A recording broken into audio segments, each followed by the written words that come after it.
The House will come back to order.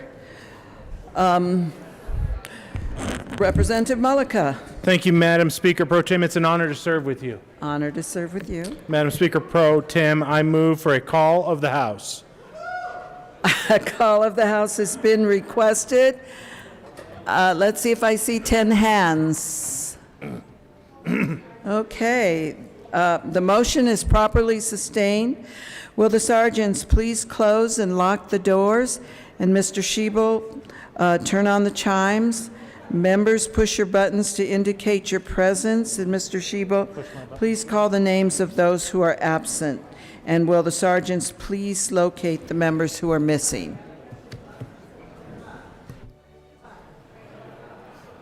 Bacon, Baisley, Benavidez. I got Benavidez. Bradfield, Catlin, Duran.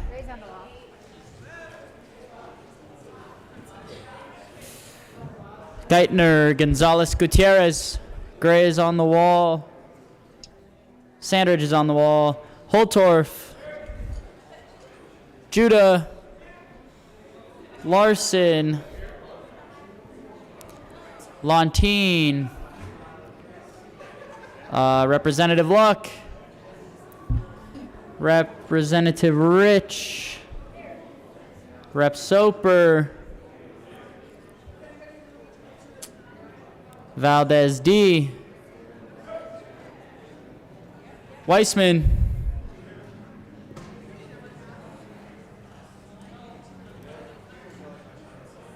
Bradfield. Representative Bradfield. Representative Catlin. Geithner. Gonzalez Gutierrez. Representative Gutler. Representative Lontine. There we go. Representative Luck. And Representative Soper.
Representative Duran. Thank you, Madam Speaker Pro Tem. I move that the call be raised. It's been moved that the call be raised. All those in favor say aye. Aye. All opposed, no. The ayes have it. The call is raised. Mr. Schiebel, please read the conference committee reports. To the President of the Senate and the Speaker of the House of Representatives, your first conference committee appointed Let's for put House that Bill. one in, buried in the journal.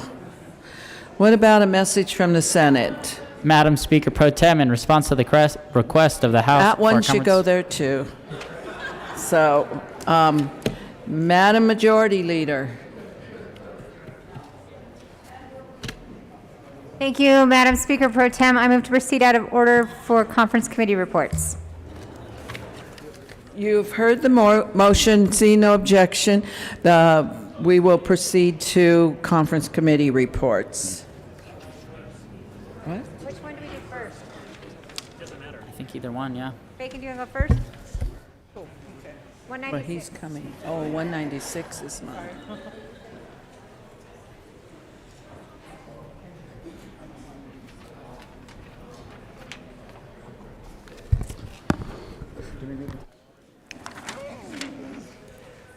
Mr. Shebel, please read the title to Senate Bill 196. Senate Bill 196 by Senators Gonzalez and Lee, also Representatives Bacon and Benavides, concerning supporting the health needs of persons who may be involved with the criminal justice system and in connection therewith, making an appropriation. Representative Bacon.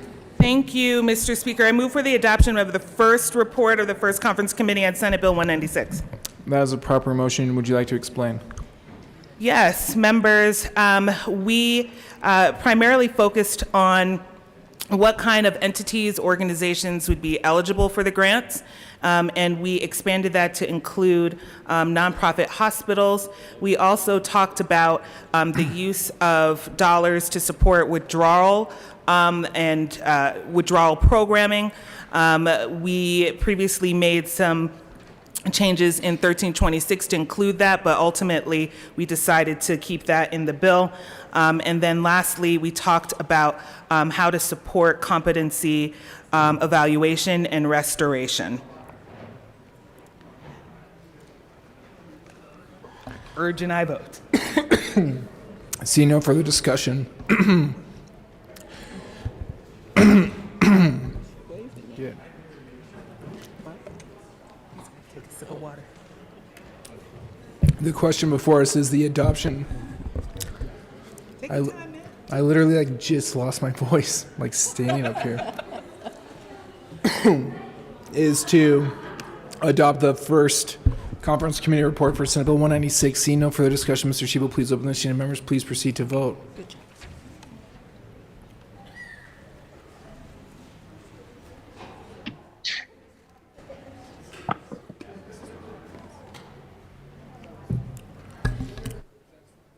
Representative Sandridge, how do you vote? No. Representative Sandridge votes no. Representative Gray, how do you vote? Yes. Representative Gray votes yes.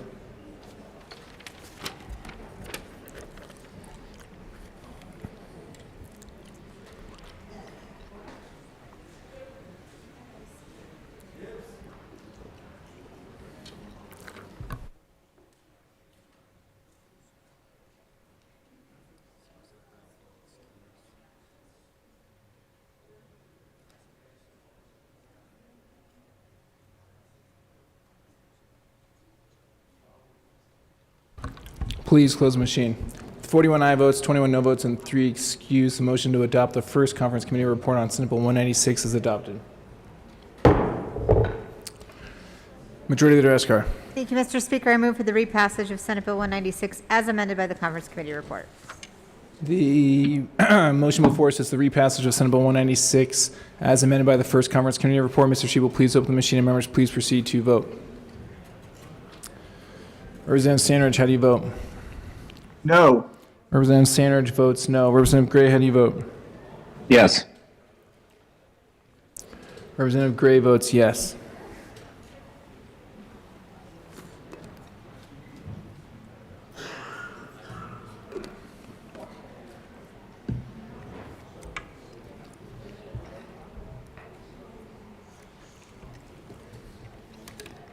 Please close the machine.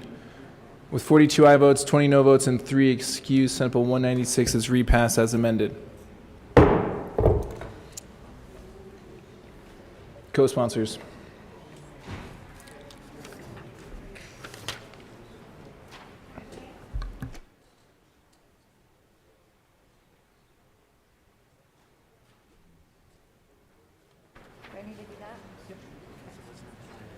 Please close the machine. Majority Leader Eskar.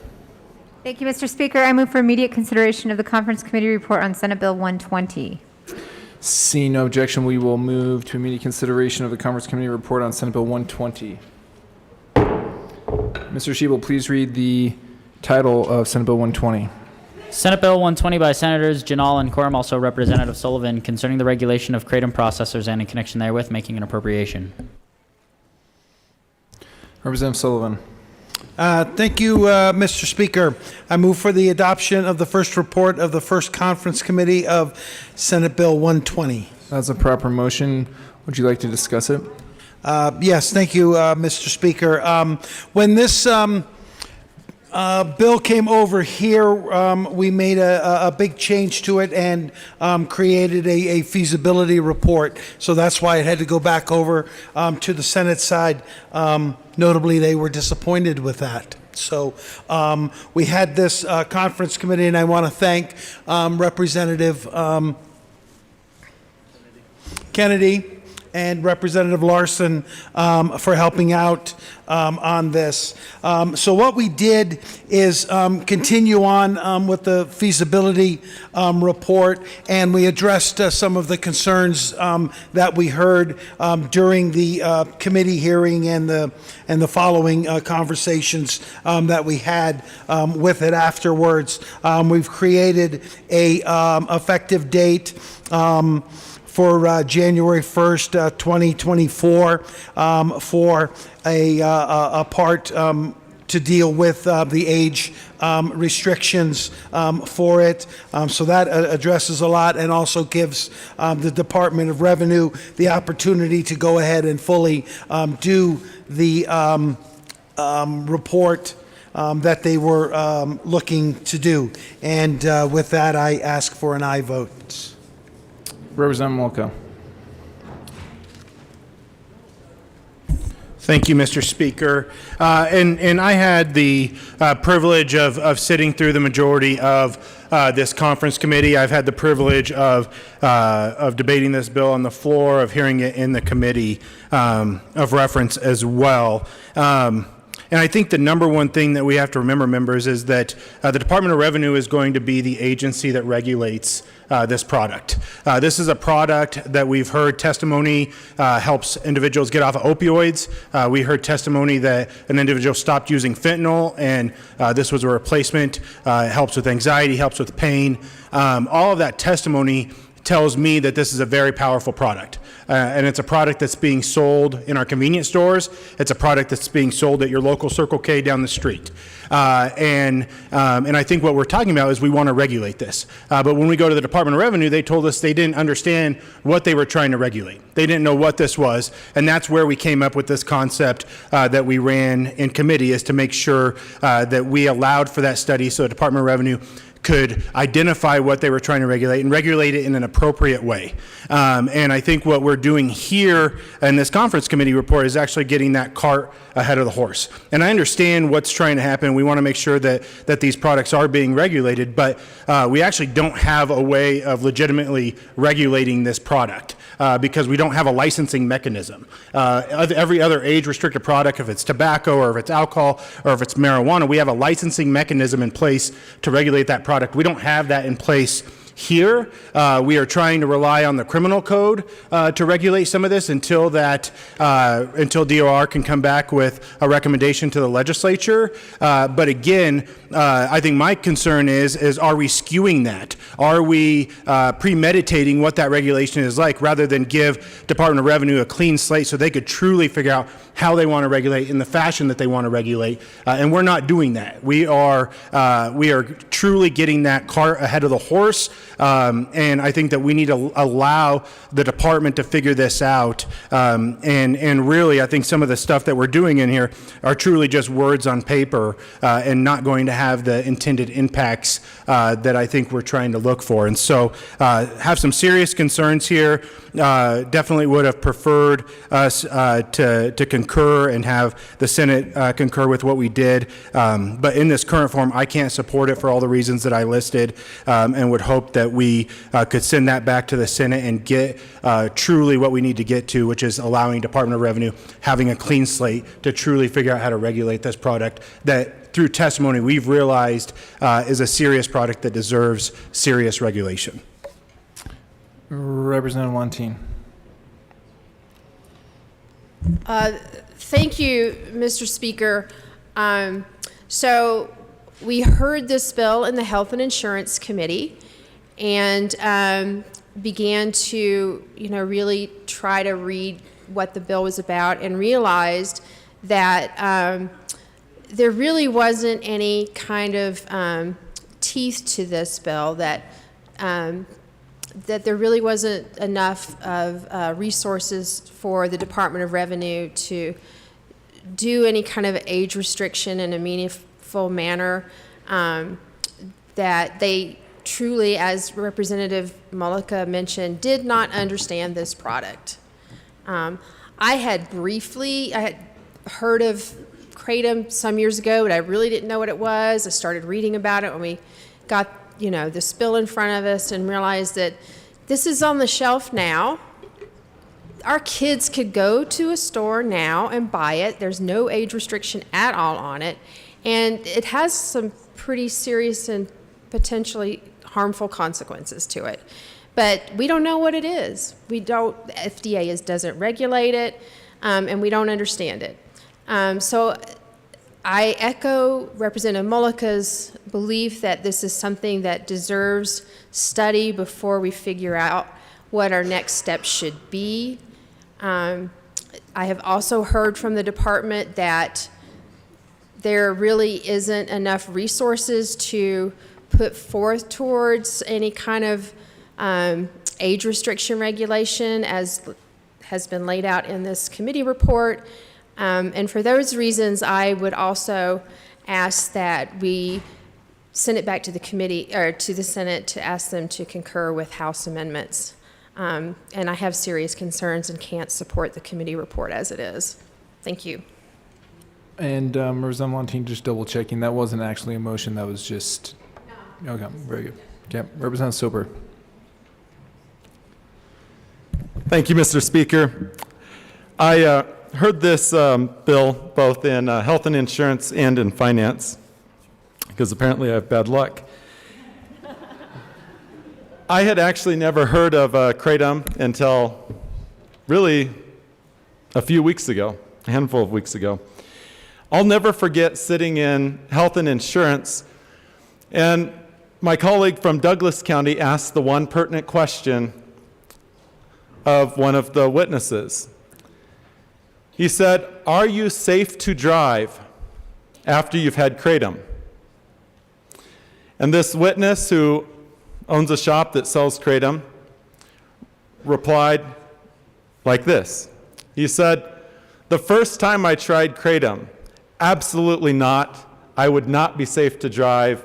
You do not want me operating a motor vehicle or anything else that's dangerous." He said, "It's a wild ride." But then he added, "I've been using it every day for the last 8 years, and I'm perfectly fine to drive." It's statements like that that are incredibly troubling to hear. And we heard many other witness testimony like that in committee, which is why, as a committee, we made the conscious decision together, bipartisan, from the four corners of the state, to turn this into a study, to have the Department of Revenue step back and look at all aspects.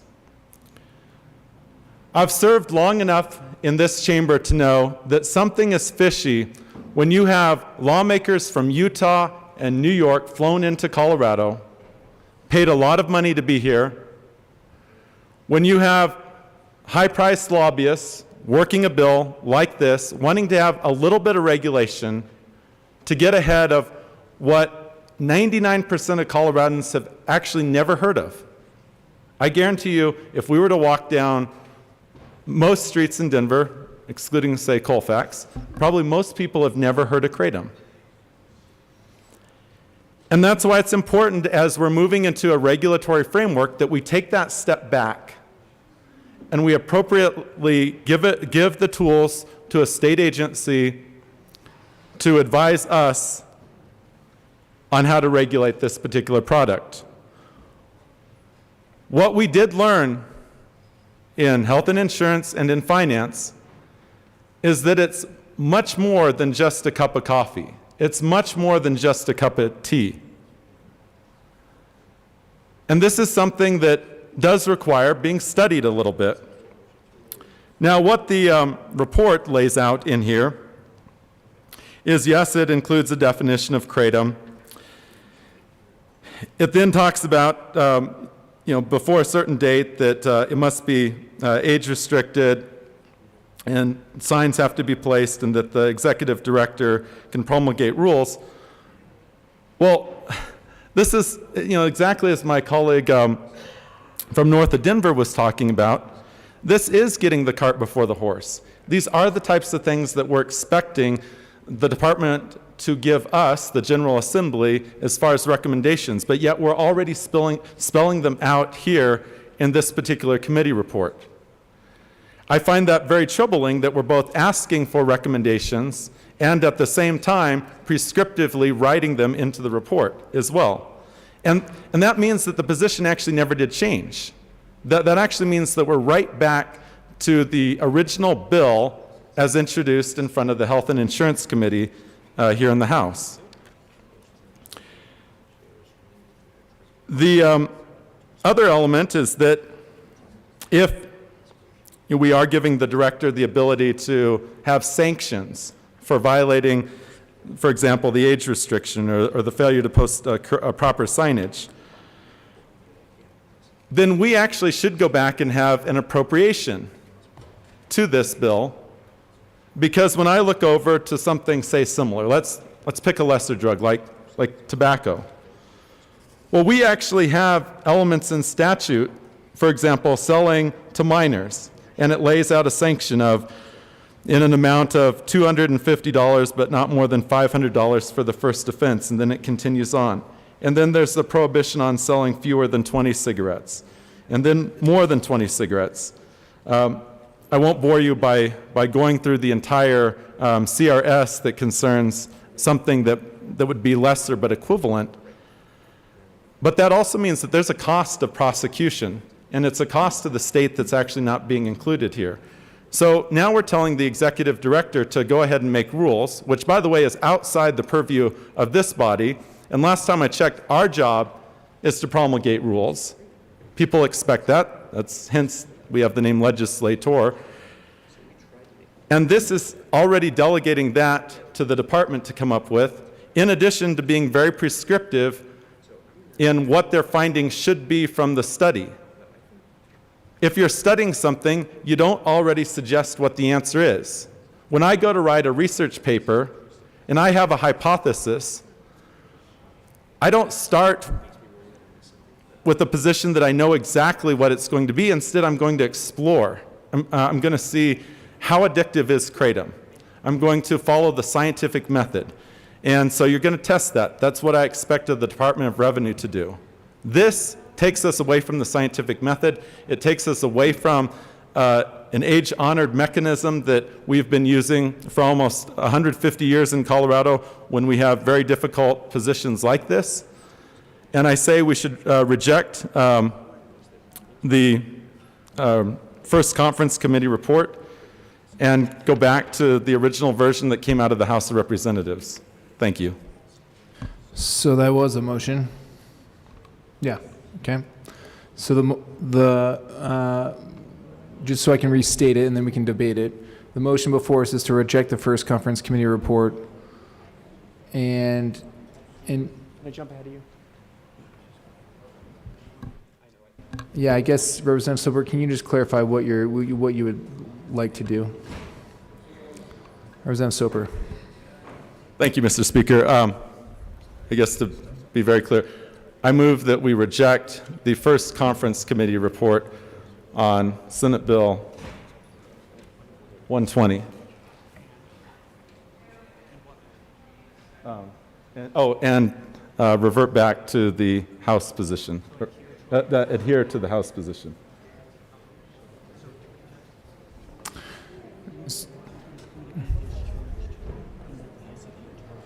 Okay, so the motion is that the first conference committee be discharged and the House adhered to its position.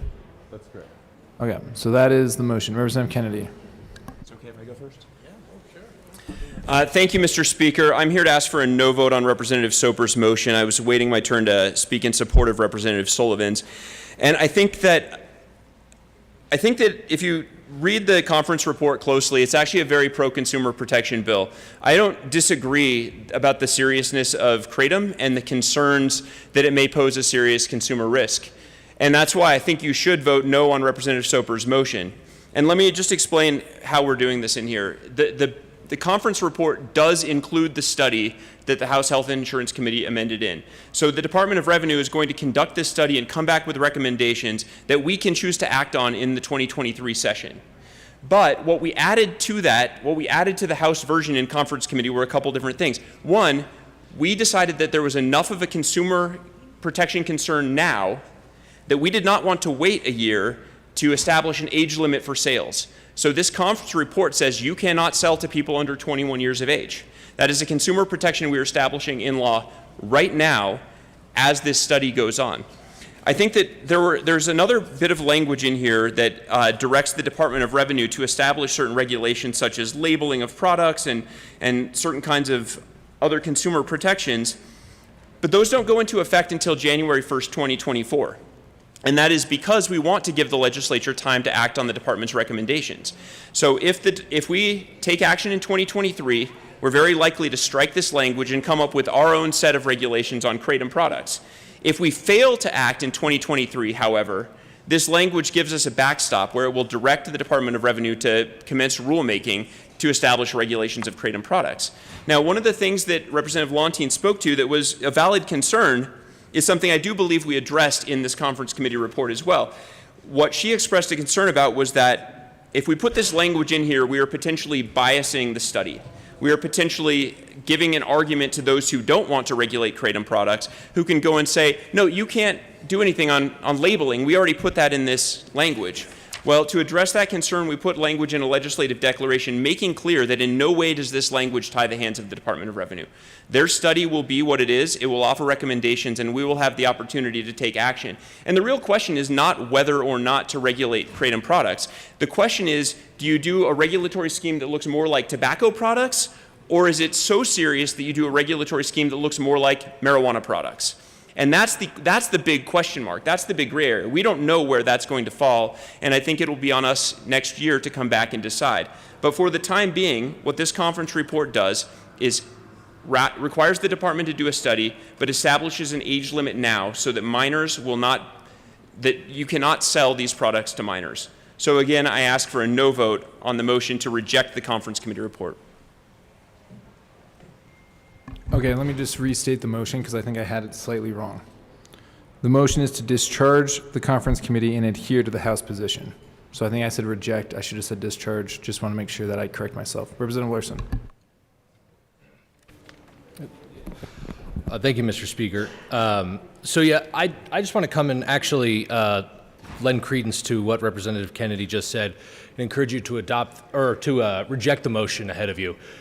There was actually, admittedly, I did not know much about kratom until about 3 or 4 hours ago, but we did do a lot of work on this, and indeed, the concerns that were brought by the people that heard this in committee are real ones. But I just want to point out that if you are concerned about the consumer protection angle of this and you are concerned about the impact that it has on sales currently, the stronger version to achieve that end is what we have in the conference committee report as opposed to what is in the House. Because precisely of that question, that problem that it's on shelves now. If this were a product that we were contemplating introducing into the market, and that passage of this bill was going to allow that to trickle through, this would be a very different conversation. The fact of the matter is you can go into many stores and purchase this product, and there is absolutely no regulation on it. It is the Wild West. And exactly, it's clear that this is a serious substance and at the very minimum should not be in the hands of anyone under the age of 21. Is this the most robust and well-funded enforcement mechanism that we will have on the books? No. But absent setting up a regulatory structure ahead of the report, what we can do is go to retailers that are selling these products. And the fact of the matter is most of them that are selling these products right now are already selling tobacco and nicotine products. So they're familiar with what age-restricted products are like. So this would be a very easy adaptation for them. And going to them and saying, look, at the very minimum, you cannot sell these to 21-year-olds, effective after this bill passes. And then for all the reasons that I won't repeat, that Representative Kenny laid out there. The absolute intention, and I think what will likely happen, is that we will get a report. We will deliberate it as a body in 2023 for those of us that are back here, and we will likely take action on a robust regulatory scheme, and I hope that's what happens. But because we can't bind future future legislatures, we felt that it was appropriate to put in a backstop that if in the event for some reason we didn't take action in 2023 and didn't take action in 2024, and we're left with nothing else, at the bare minimum, we would have a regulation that looks very similar to what we have with tobacco, which is the inability, like you have to have it behind the desk. You have to put clear labeling on what is in the product, who the manufacturer is, at a minimum. And again, we did specifically call out in the legislative declaration, and indeed as we were having these discussions, had the regulators in the room, had DR in the room, and made it very clear that it is not our intention to lead the study to any foregone conclusion, that this is simply there as a backstop if in the event we don't take action. So members, when you're considering this, just remember that if people are asking you to adhere to the House position, what that will mean is that for the next year, you will be able to walk into any convenience store, any place that is currently selling these products, and there will be no age restriction, there will be absolutely no consumer protections in place, pending the study, and then hopefully we would take action on that study.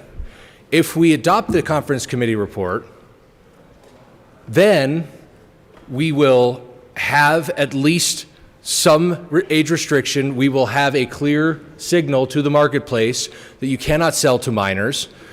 We will also have the House bill, and then in the event that we don't take any action over the next 2 years, we would have a bare minimum set of regulations that would take place. But I just want to be clear about what we're asking you to do here, because again, I don't think I'm disagreeing with anything that was said by the representatives that heard this in committee and the grave concerns that we have about this product. I just think if you have those same concerns, that the better option is to concur.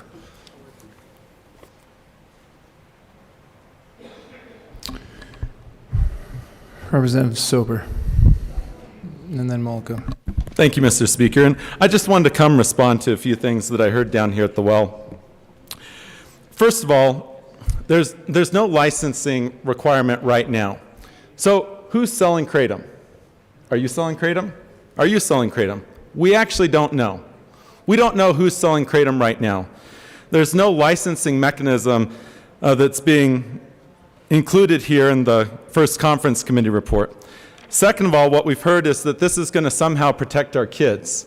This is all a bunch of smoke and mirrors. That's not true at all. There's still no enforcement mechanism in this first conference committee report.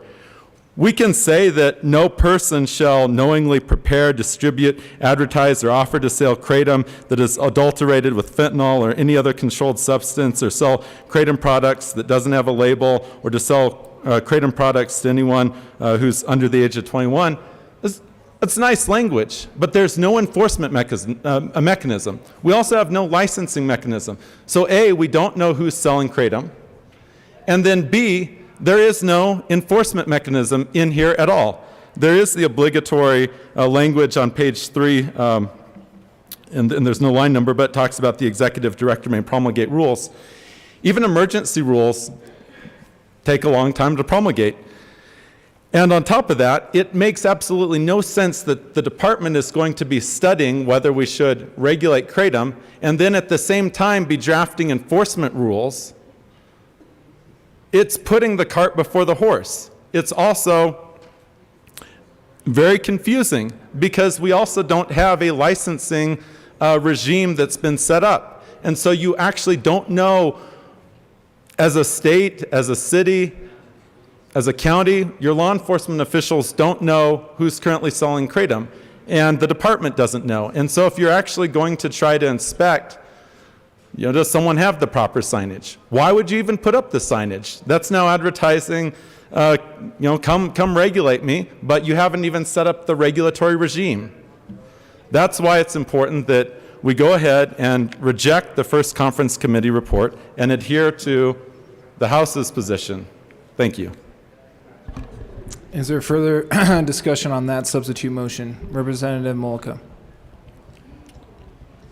Thank you, Mr. Speaker, and I rise in support of the motion as well. Members, what we're doing is we're telling the Department of Revenue to go make a regulation, but in the meantime, we're going to have our own regulation in place. It makes absolutely no sense to me what we are trying to do here. The department has asked for this. I think that it's more than appropriate to give them the space to do that. I was just recently reached out as I was in the well here with a text message from CalFO, which is our public health officials, who disagree with the amendment that was ran in the conference committee. Members, when we're doing this, we need to listen to the people on the front lines on how we're going to keep these products out of the hands of our youth and make sure that our communities are healthy. And that's what we have to do. And that's what we did here in the House. That's the policy that we passed and sent over to the Senate. I would say let's make our stand. Let's say we're going to rely on those individuals that know what they're talking about in creating this policy, and let's adhere to the House's position. Assistant Minority Leader Geithner. Thank you, Mr. Speaker. Members, I rise in opposition to the idea that we would reject. And I say that for maybe my viewpoint is a little more simplistic. But the idea that the product is accessible now to those that are below the age of 21, in my opinion, the effects that can have as you look at minors and their ability to possess, to access, and I've seen it. I mean, I can walk into gas stations. It's right there. It's right by I can get my lotto ticket. And I can buy my Kratom. I think that there's merit in this. And if you'll recall, this chamber has looked specifically at the impacts of whether it's marijuana or tobacco or alcohol or pick your issue. I think we are all in a place where we are concerned about the impact on specifically minors, specifically the developing brain. This, I think, allows us the opportunity to address that more immediately. Granted, there is an opportunity there to come back in future legislation, see what may happen, work with the department, set up more regulatory processes, enforcement processes. But I think that there's a little valve here that says, hey, let's do a little something now that might better help protect specifically minors. And so for that reason, I would ask for us to, I'm opposed to the idea of rejecting the committee report. So thank you. Representative Sullivan. Thank you, Mr. Speaker. I too reject the notion to go back to the House report that we do. We had some very good conversation by people who have been working on this for quite some time. So I ask for a no on the present rejection that's out. Seeing no further discussion, the question before us is the motion to discharge the first conference committee and adhere to the House position. Mr. Shebel, please open the machine and members please proceed to vote. Representative Sandridge, how do you vote? Yes. Representative Sandridge votes yes. Representative Gray, how do you vote? Yes. Representative Gray votes yes.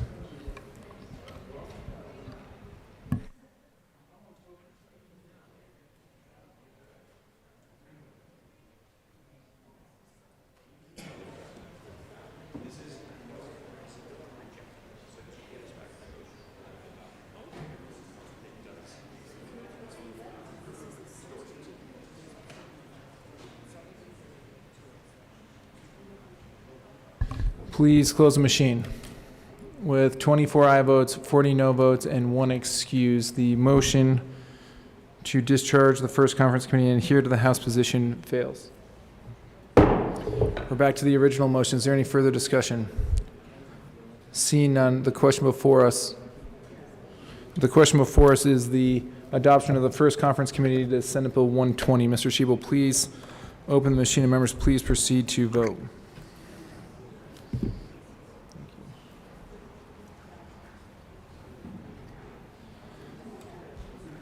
Representative Sandridge, how do you vote?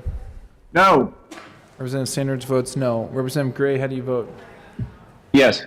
Representative Gray votes yes.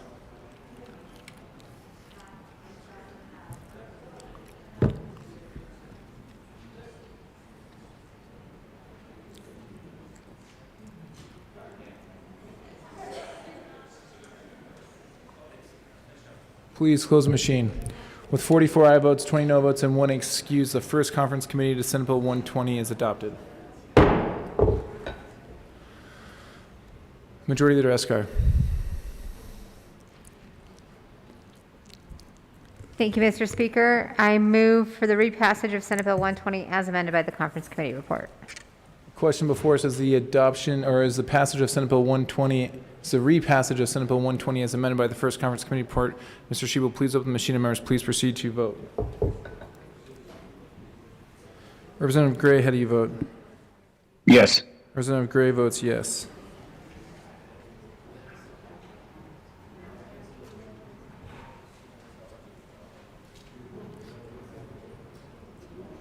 Representative Sanders, how do you vote? No. Representative Sanders votes no.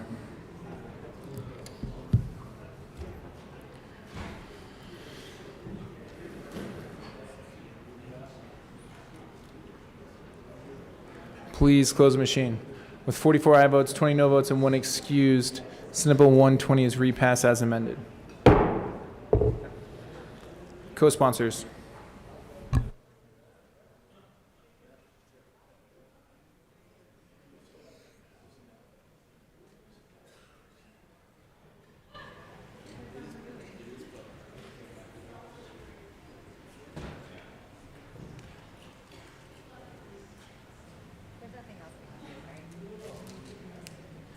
Please close the machine.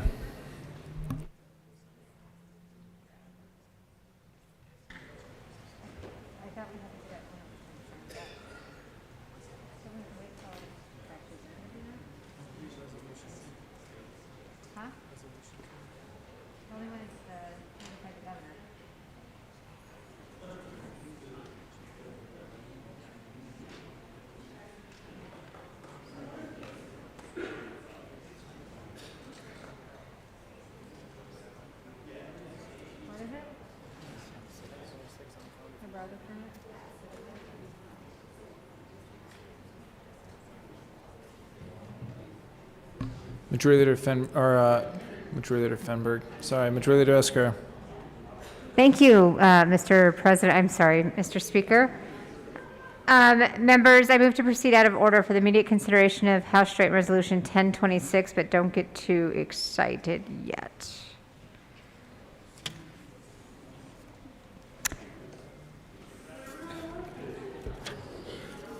Majority Leader Eskar. Thank you, Mr. Speaker. Members, because we still have some time because we're waiting on the Senate to actually finish work so we can finish our work, we're just going to go ahead and move this. This is the annual resolution where we have the appointment of the Joint Committee to notify the governor that the second regular session of the 73rd General Assembly is about to adjourn sine die. That's what I'm saying. Don't be excited. It's coming, but we're just going to go ahead and move this resolution. So I move House Joint Resolution 1026. Do we read it? And ask that it be read at length? No. I'm just moving it. I'm not reading it at length. Don't we have to? Okay. Mr. Shebel, please read the title of House Joint Resolution 1026. House Joint Resolution 1026 by Representative Esgar, also Senator Moreno, concerning the appointment of a joint committee to notify the governor that the second regular session of the 73rd General Assembly is about to adjourn sine die. No. No. Majority Leader Eskar. Can I move it? Thank you, Mr. Speaker. I move House Joint Resolution 1026. It's properly moved. Do you want it read at length or no? It's one paragraph. No. Is there any further discussion on House Joint Resolution 1026? Seeing none, is there objection to a voice vote to House Joint Resolution 1026? That's a legit objection. Okay. The motion there was an objection. The motion before us is the adoption of House Joint Resolution 1026. Mr. Shebel, please open the machine, and members, please proceed to vote.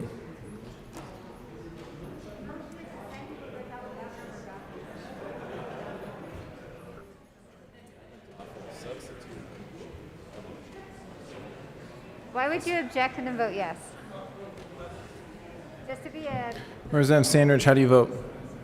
Yes. Representative Gray, how do you vote? Yes.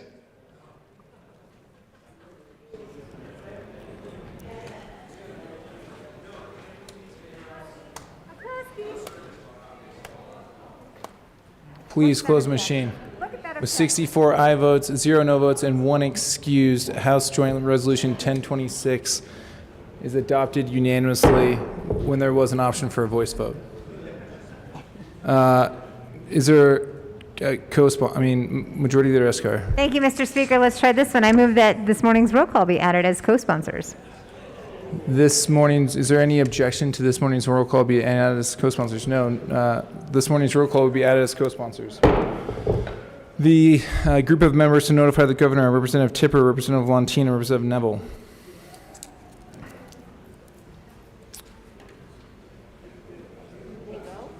Recess? Should they go do it? The House will stand in a brief recess.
The House will come to order.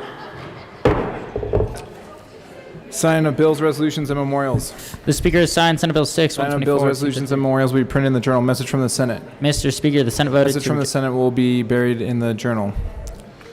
Majority Leader Eskar. Mr. Speaker, I move for the immediate consideration of the Conference Committee report on House Bill 1326. We will move to immediate consideration of the first Conference Committee report on House Bill 1326.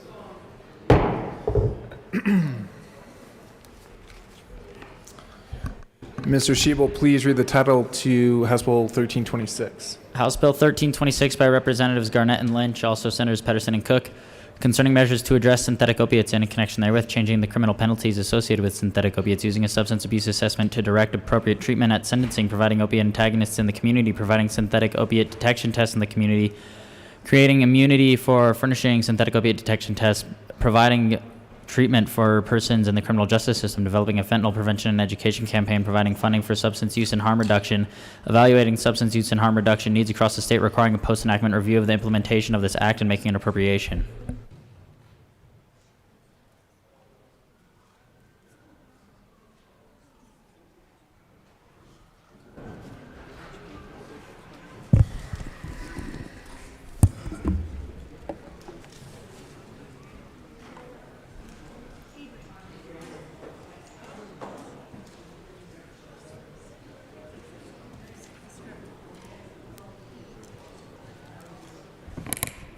There we go. We got all that.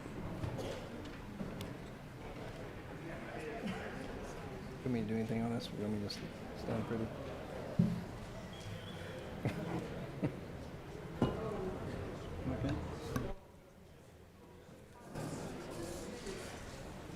Mr. Speaker? Thank you, Madam Speaker Pro Tem. I move for the adoption of the first Conference Committee report on House Bill 1326.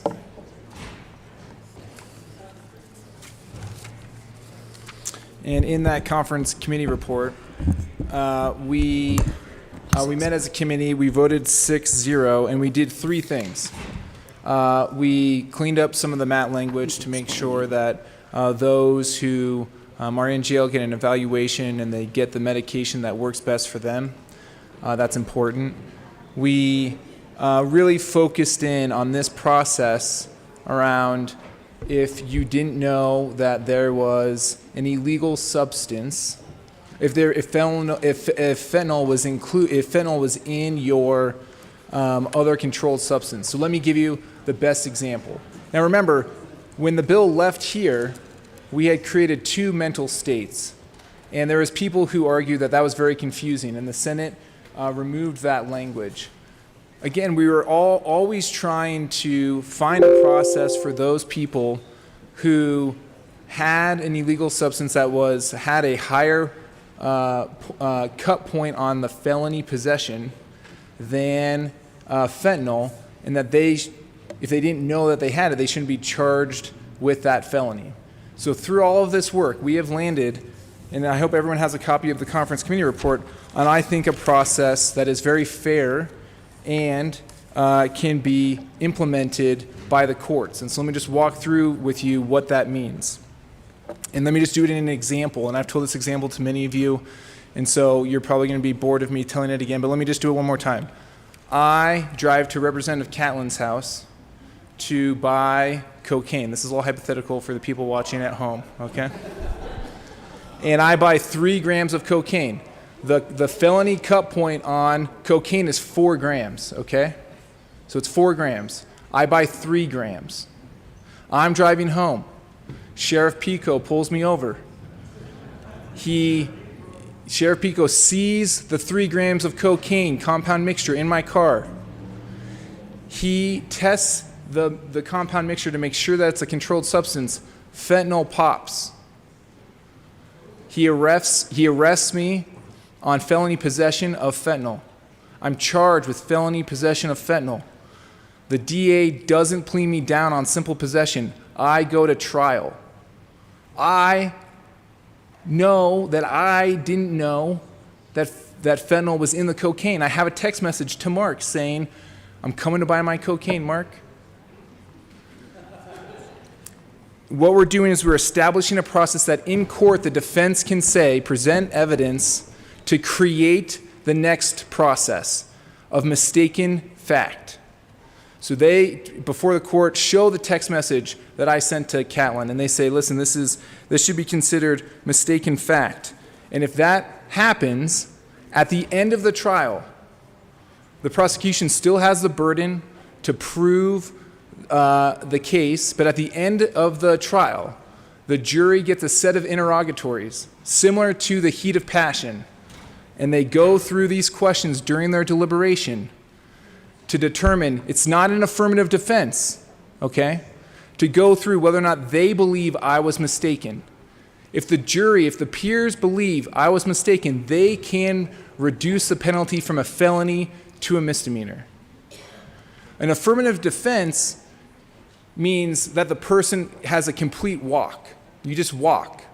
That is not what we're saying here. It clearly states that should the finder of the fact determine the defendant made such a reasonable mistake of fact, the defendant commits a level 1 drug misdemeanor.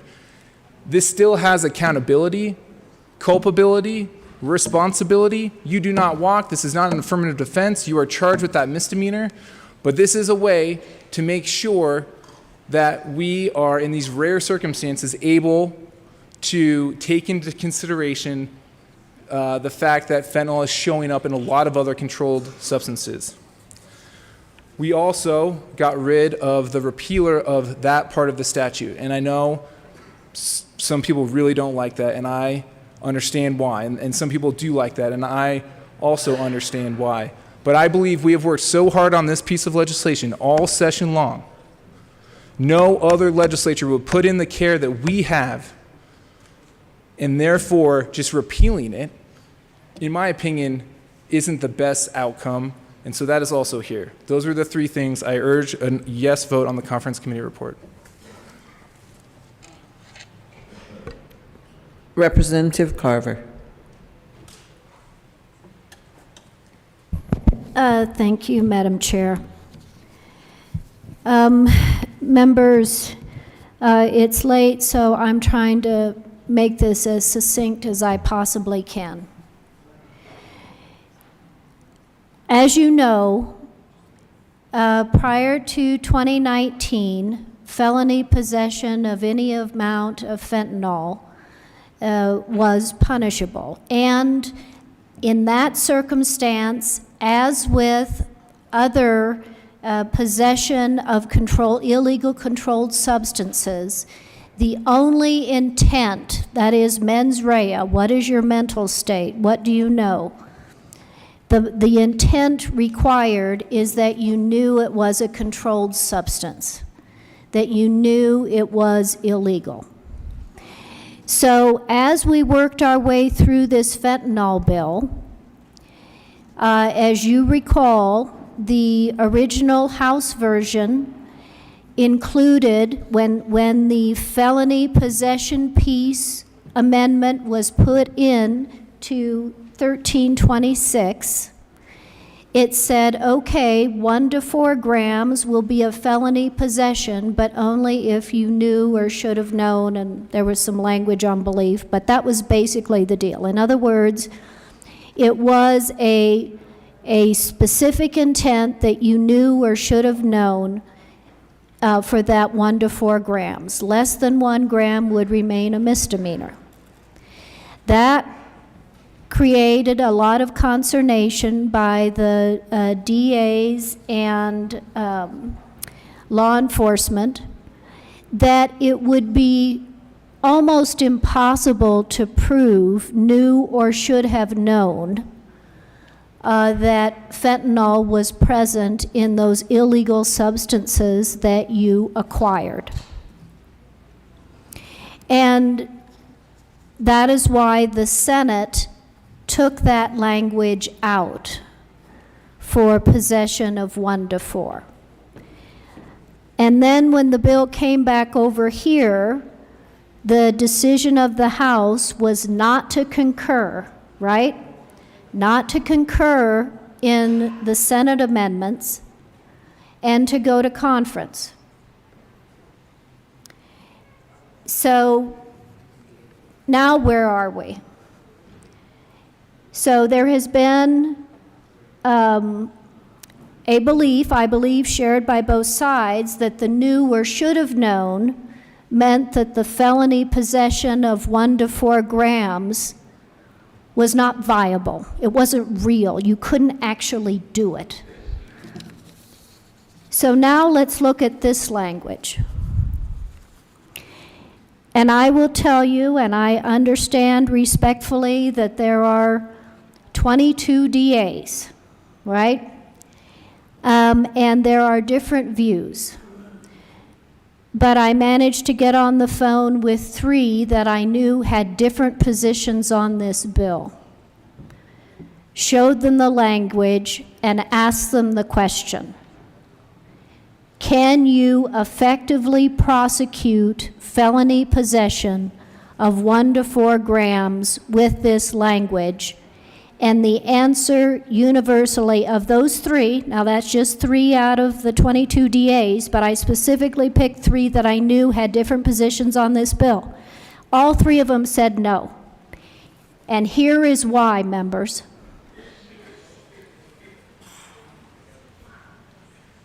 The speaker set up the hypothetical, which is a realistic hypothetical. It is realistic, of going out and buying what you think is cocaine. So you knowingly are possessing or purchasing a controlled substance. It turns out to have fentanyl. And that at the time you thought you were purchasing cocaine. Here is where I respectfully disagree with the speaker and his analysis. The speaker puts forward the proposition that a DA faced with this case would go forward and charge a felony. What I have heard from all 3 of these DAs is they believe they would not ethically be able to charge a felony because their ethical obligation is you cannot charge at a level that you don't think you can prove at trial. So let me walk through why in the hypothetical that whether it's the speaker's hypothetical or the wide range of hypotheticals or real life situations we have heard in testimony and argued on the floor. Respectfully, while this language doesn't specifically say that reasonable mistake of fact is an affirmative defense, it actually acts that way. And by that I mean the misdemeanor, the reasonable mistake of fact that makes it a misdemeanor instead of a felony, you're actually structuring this as a lesser included offense, right? So you go forward, you're a DA, you've charged felony in this situation. The defense, and every defense attorney is going to say this as long as their client wasn't stupid enough to say, I knew it had fentanyl, right? So they either say, I thought I was buying cocaine, or even if they didn't know, right? They just keep their mouth shut. Or they say automatically, well, I didn't know it had fentanyl. There is going to be, in real life, there is going to be an absence of evidence unless the person actually said, I knew it had fentanyl in interrogation. There's going to be a lack of evidence. You're going to have the individual arrested with what turned out to be a controlled substance with fentanyl in it.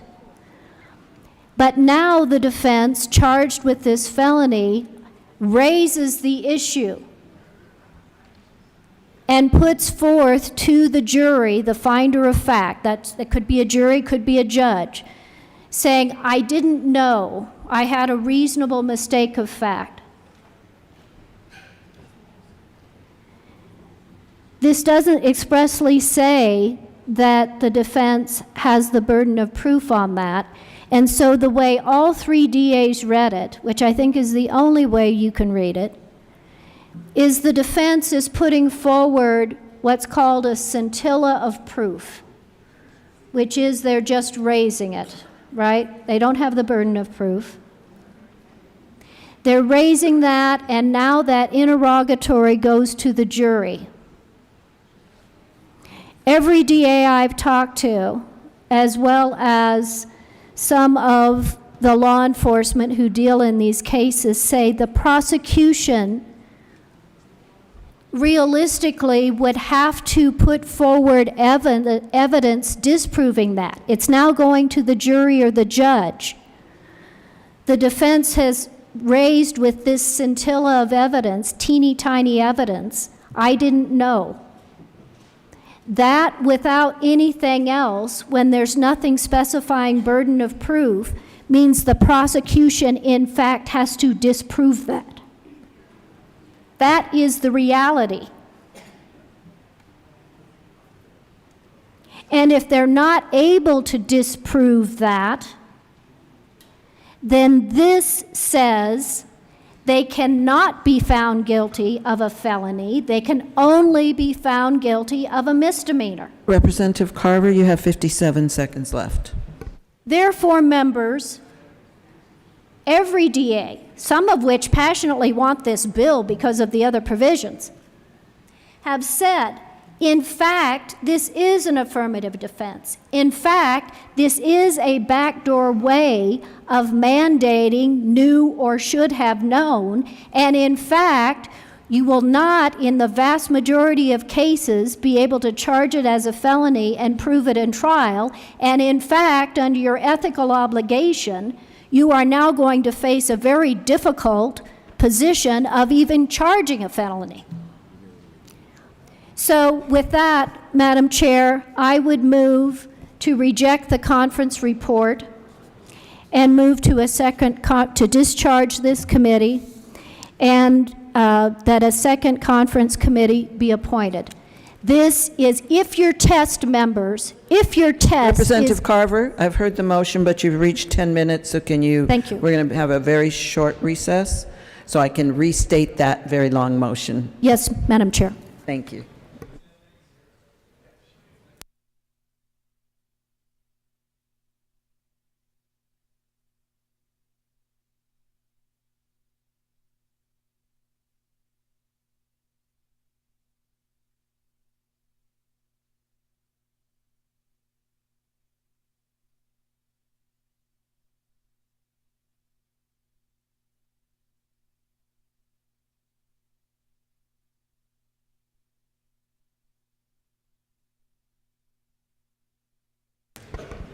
Representative Carver, what?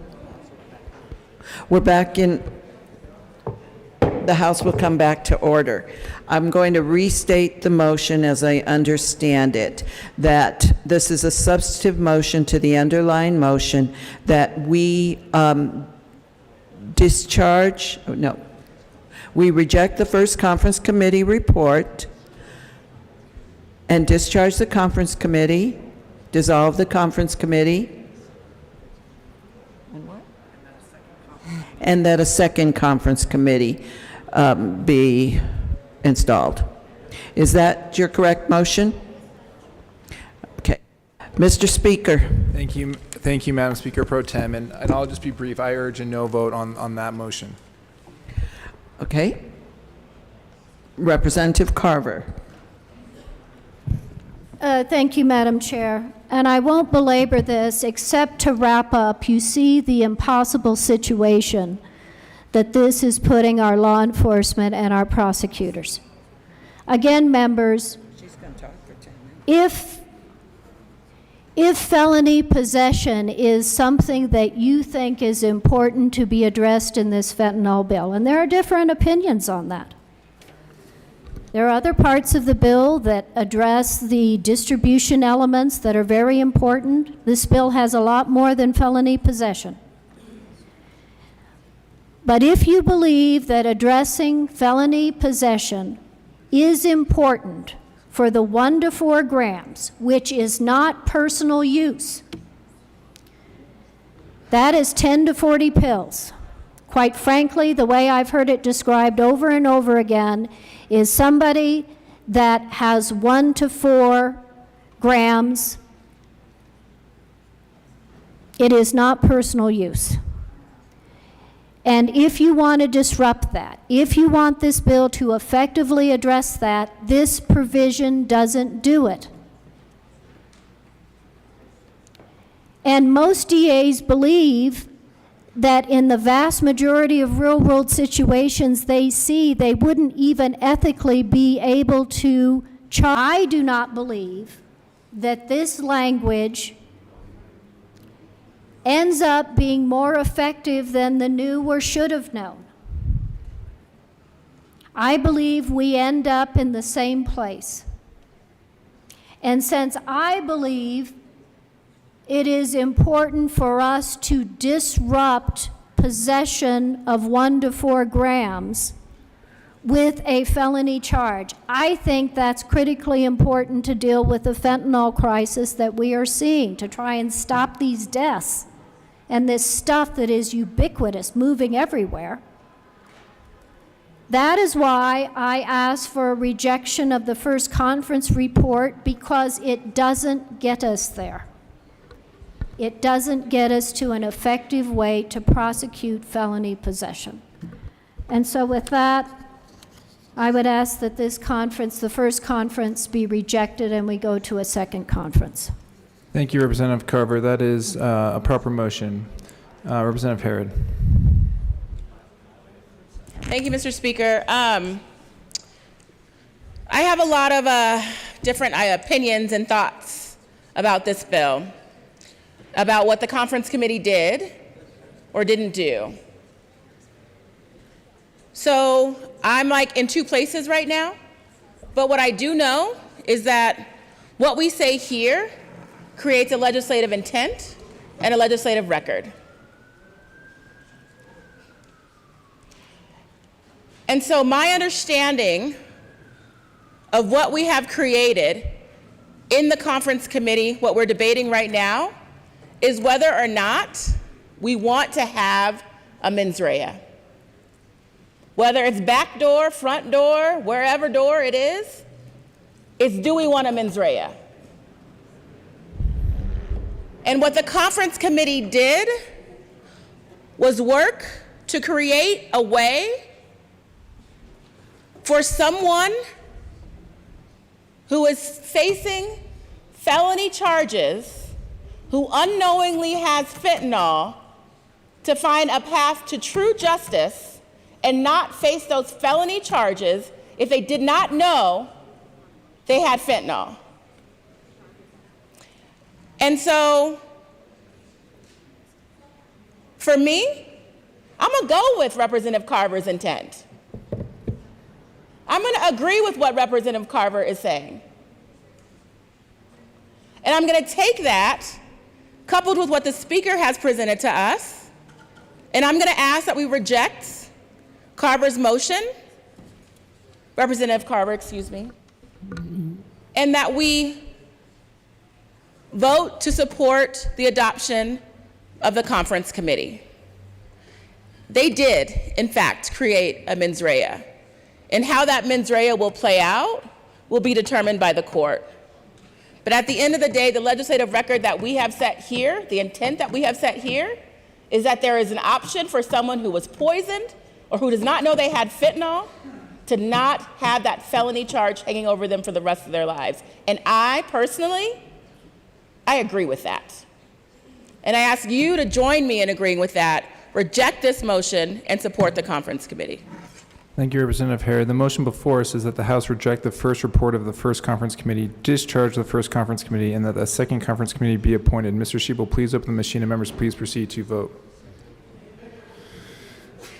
Representative Sandridge, how do you vote? No.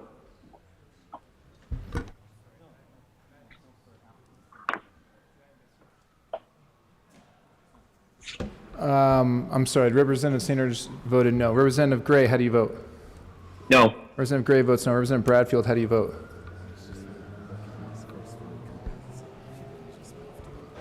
Representative Bradfield. No. Representative Bradfield votes no.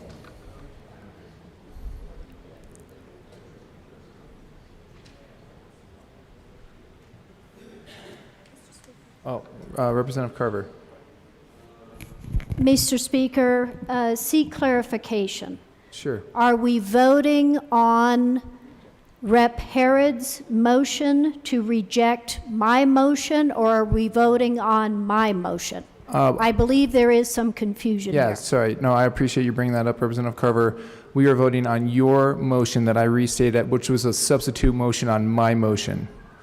I did not hear Representative Harrod make a motion, and I don't think that is necessarily in order because you had already made a substitute motion. So this is on your substitute motion. But I'm happy to restate that for everybody. Would you like me to do that? If you would, please. Sure. The motion before us is that the House reject the first report of the first conference committee, discharge the first conference committee, and that a second conference committee be appointed. Correct. This is a vote on Representative Carver's motion. And if anyone, Representative Bradfield. I would like to change my vote. I thought it was for Harrod's motion. Sure, no problem. Which wasn't. Sure, Representative Bradfield, how would you like to vote? Yes. Representative Bradfield votes yes. Would anyone else on the board like to change their vote? Seeing none, we will leave the machine open for a second. Everyone in the body clear? Very good. We will close the machine. With 20 aye votes, 45 no votes, and 0 excused, the motion to reject the first report of the first conference committee, discharge the first conference committee, and that a second conference committee be appointed is lost.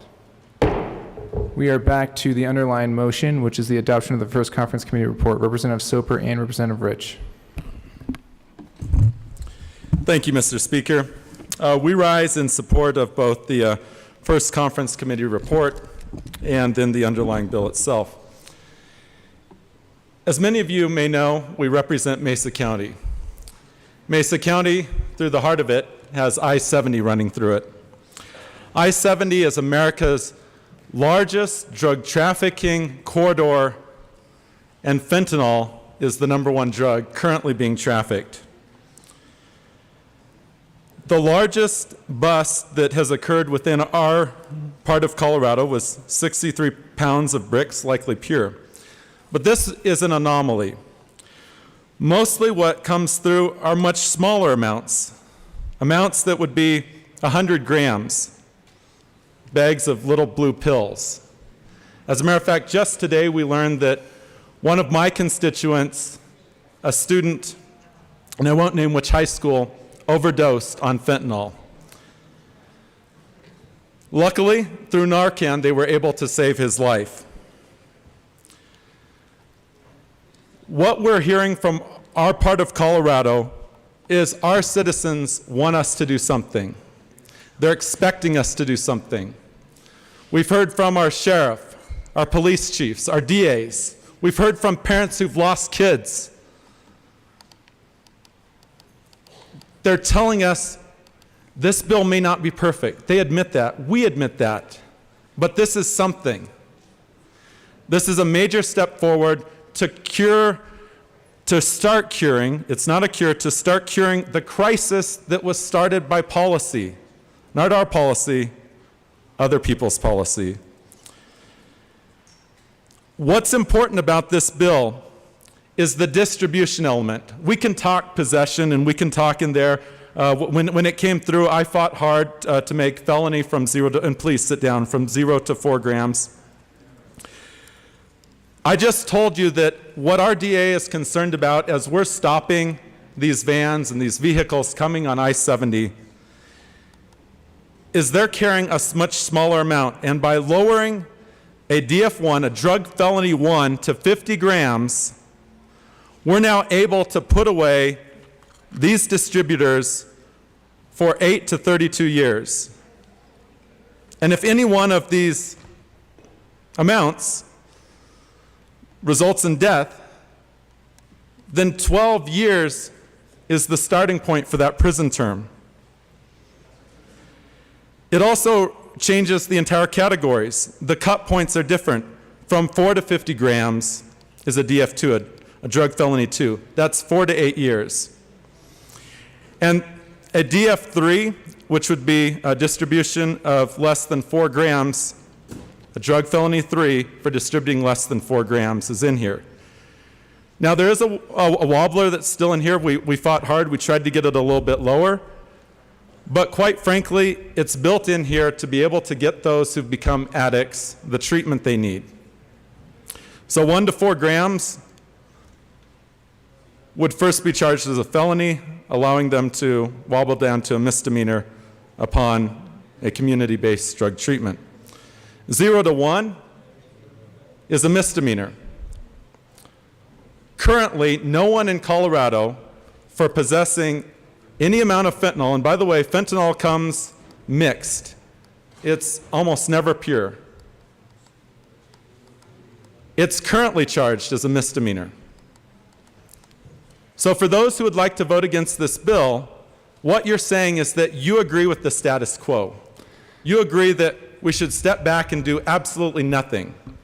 And let's not impugn anyone's motives, and let's not impugn, and I'm being very lenient, but we're actually on the conference committee report. That being said, I just want to make sure I stated that. Representative Soper. Thank you, Mr. Speaker.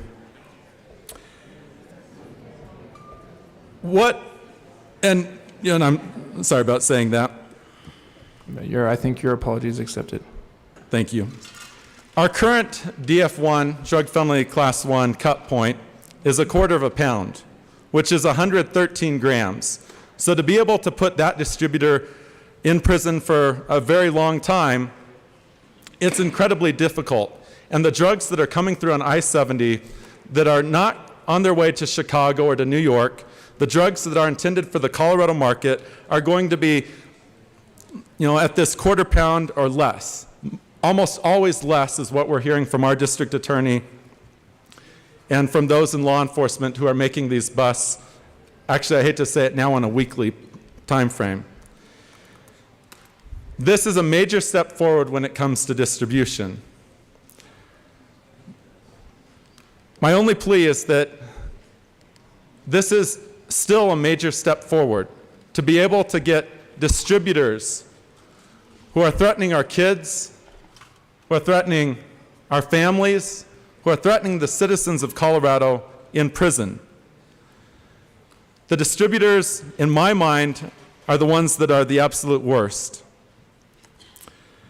I would like to encourage everyone to please vote for the conference committee report and the bill.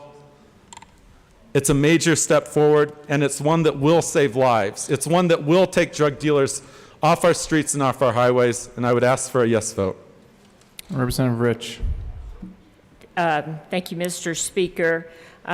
Representative Soper pretty much said everything that he and I both agree on. We have been in contact with our law enforcement officers, our sheriff, and our district attorney, and they really want us to at least do something. And while this is not a perfect bill, it is doing something. And we are going to be supportive of the first conference committee report. Thank you. Representative Tipper.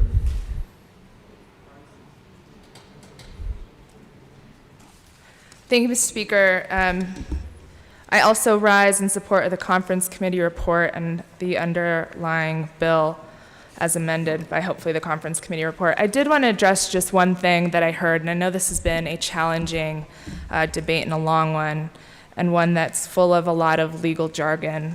What I heard my colleague from El Paso County say, Representative Carver, was a concern that she thought that DAs would have an ethical issue charging these cases, and respectfully, I disagree. And here's why. Under the proposal that came out of the conference committee unanimously, is that the underlying charge that the DA would file is that the defendant was in possession of any material compound mixture that weighs more than 1 gram, but less than 4 grams, and contains any quantity of fentanyl. Those are the elements of the crime that the DA has to meet. And before charging has to say, I believe that beyond a reasonable doubt, I can charge that and I can prove that case, period. Period. The contents of the committee report add an additional step that has nothing to do with the DA's burden. I've seen the document circulated calling this an affirmative defense. That's absolutely incorrect, because an affirmative defense is me affirming that I committed the act, but that I am not guilty because we as a body have made a policy decision. So for example, yes, I killed that person, I committed the act, but I'm going to plead an affirmative defense of self-defense. Therefore, I am not guilty of murder. I do not get a conviction. That is an affirmative defense. That is not what is in the compromise. That is not what is in the committee report. What is in the committee report is an ability for the defense to put on some information during trial to say, I didn't know it had fentanyl. And in committee, we heard the most heartbreaking cases. A father who lost both of his sons, friends sitting around a table, getting ready to have a fun night, and they started dropping like flies. Those individuals were poisoned. We heard it over and over again. They were poisoned. And in many ways, those individuals in that sense were victims themselves. I do not believe that that person should receive a felony. I believe that that person should have the opportunity at trial to put in evidence that they did not know that they were buying fentanyl. That's what the conference committee report does. And it gives the jury, the finder of fact, the opportunity to say that person didn't know they were buying fentanyl. But they don't get off the hook because it's not an affirmative defense. So best case scenario, at trial, the jury agrees the person didn't know. It results in a conviction. It's just that the conviction is a misdemeanor. Anything else is incorrect. Is there any further discussion? Representative Larson. Thank you, Mr. Speaker.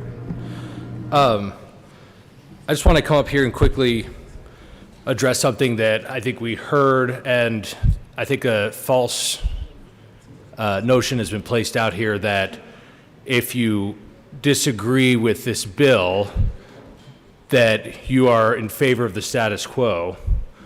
And that's something that I found deeply troubling, and indeed something that I had to come down here and address. I commend a lot of the work that has been put into this bill.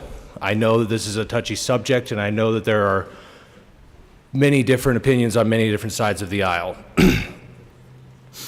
But the bill that sits before us today does a lot for harm reduction. It does a lot for substance use and addiction treatment, which are good things. And I applaud those things being included in the bill. But the fentanyl crisis is not just harm reduction, nor is it just addiction treatment. There is a law enforcement component. And my opposition to this bill stems from the fact that if we pass this, we do not have the tools that our law enforcement community overwhelmingly are telling us that they need to effectively address that component of what is going on right now on our streets. And in no way am I going to come down here and tell you that, 4 grams is better than 1 gram for simple possession.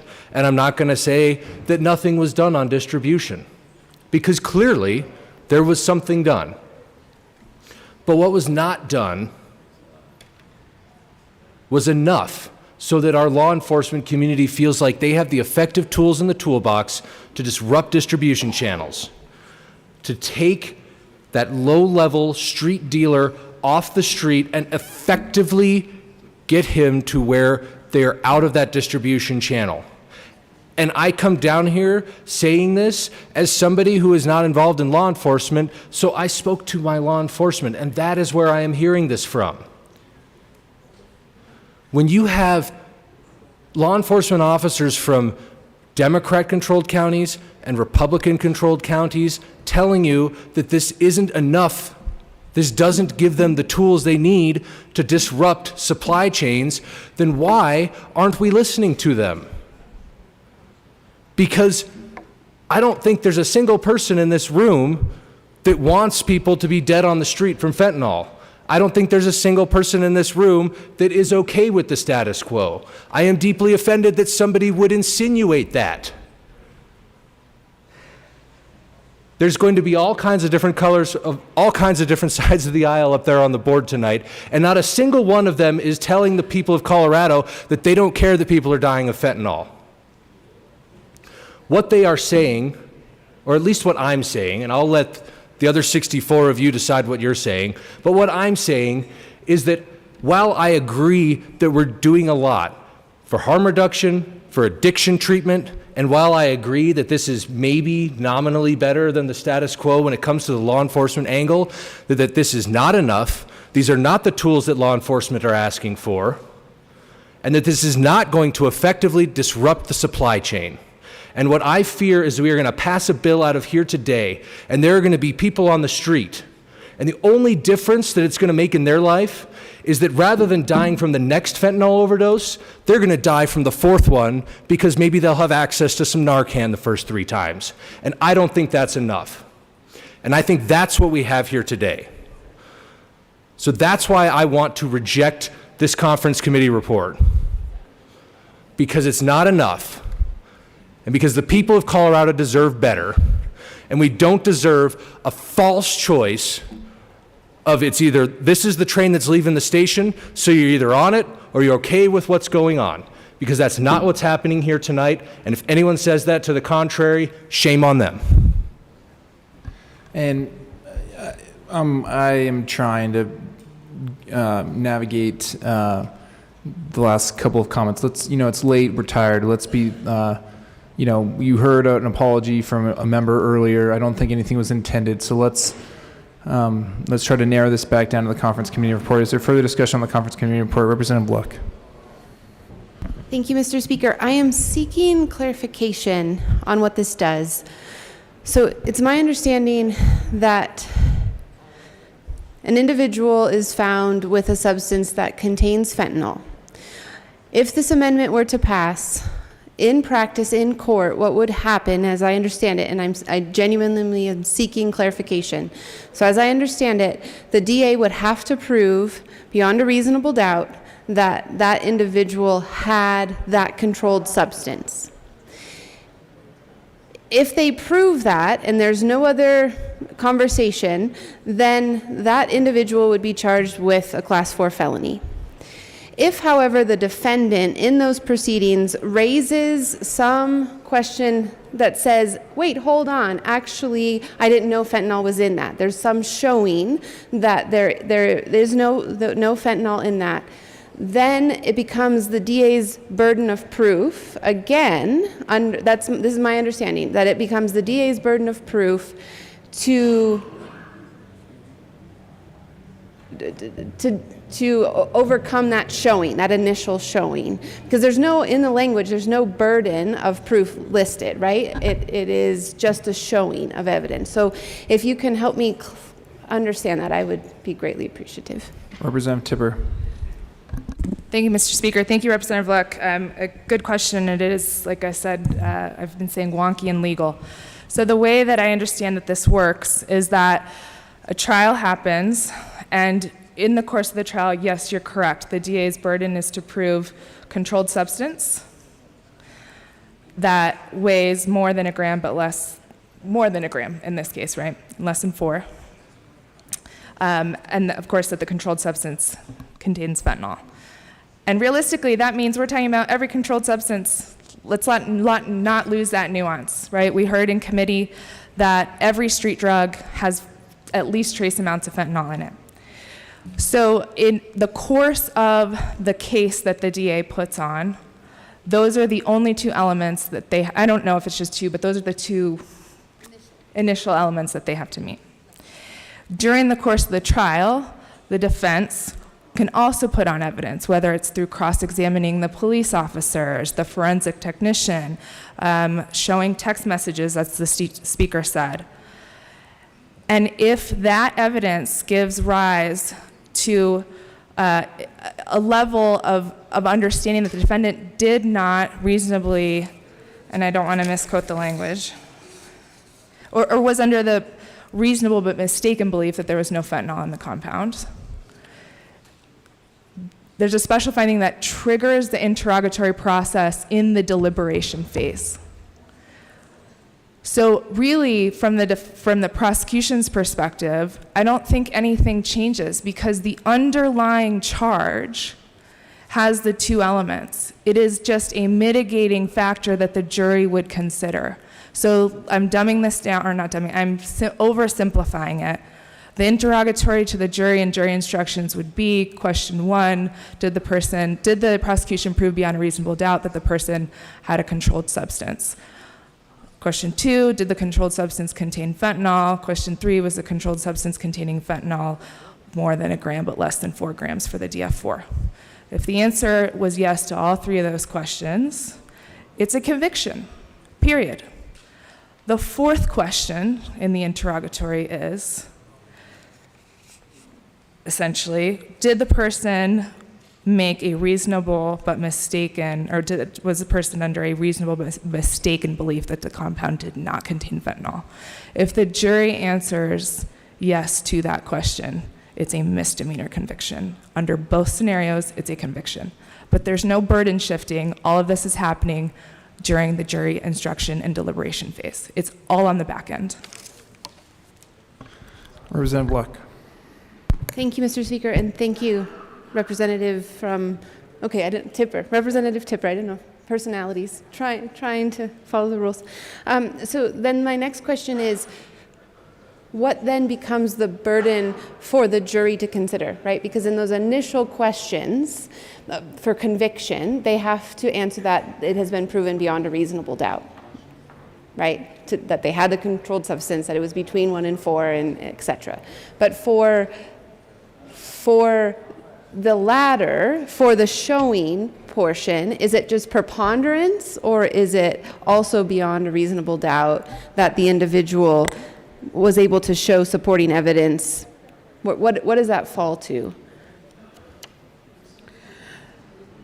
And the reason I ask that is because if we're not clear on that particular standard, then what we're going to end up having is different courts deciding different standards, right? And then you're going to have to leave this up to the Supreme Court of Colorado for that question of what is the supporting evidence? What level does that have to reach in terms of the burden? Is it preponderance or is it reasonable doubt? Because if it's not clear in here, then the courts are going to decide it differently, right? You have the potential of the courts, some saying all you have to do is weigh it, or others will say beyond, in which case then we have a reason to make sure this is clear. Representative Luck, I'm going to remind you, you've spoken twice, so you'll not be able to speak to this motion anymore. All right. Mr. Speaker. Thank you, Madam Speaker. Pro Tem, I'll be very quick, and thank you, Representative Luck. Just like in the heat of passion, the questions that will be presented to the jury through the interrogatory will be developed by the court. And so those have not been, this has to be passed first. And I don't know the exact answer to the burden of proof when it comes to what the questions getting to that are drafted in the interrogatory that will go to the jury, if this moves forward, will be. Is there any further discussion? Minority Leader McKean. Thank you very much, Madam Chair. And the only question I would have is that the question of burden of proof is a good one. Mr. Speaker, you were indicating you didn't know what that burden was, but is there a set standard, I guess, and I don't know if this is the environment to ask it, but is there a set standard for what level information from an interrogatory has to prove to determine that outcome?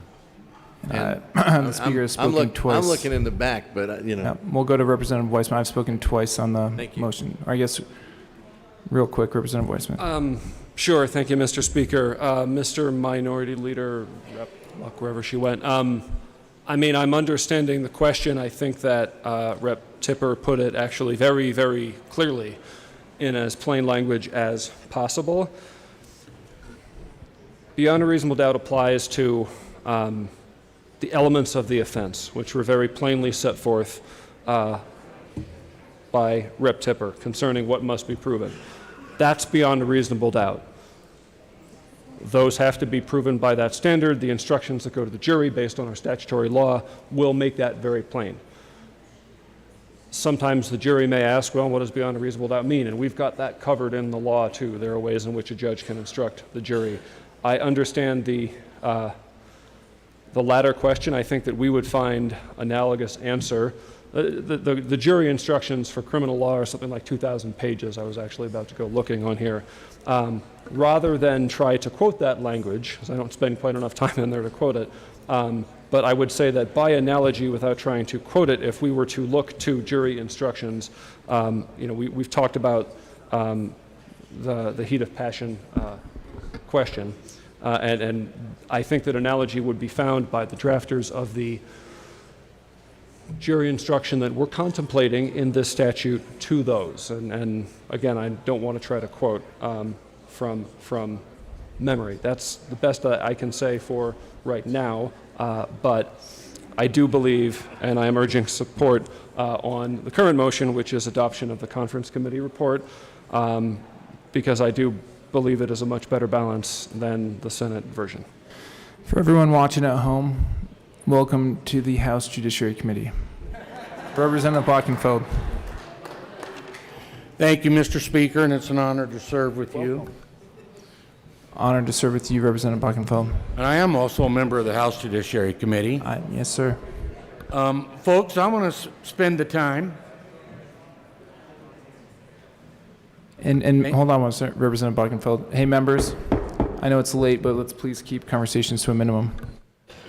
I have a document here from the Colorado Association Chiefs of Police, and what this document says, and I'm not going to read the whole thing, but I think some parts of it are very, very important.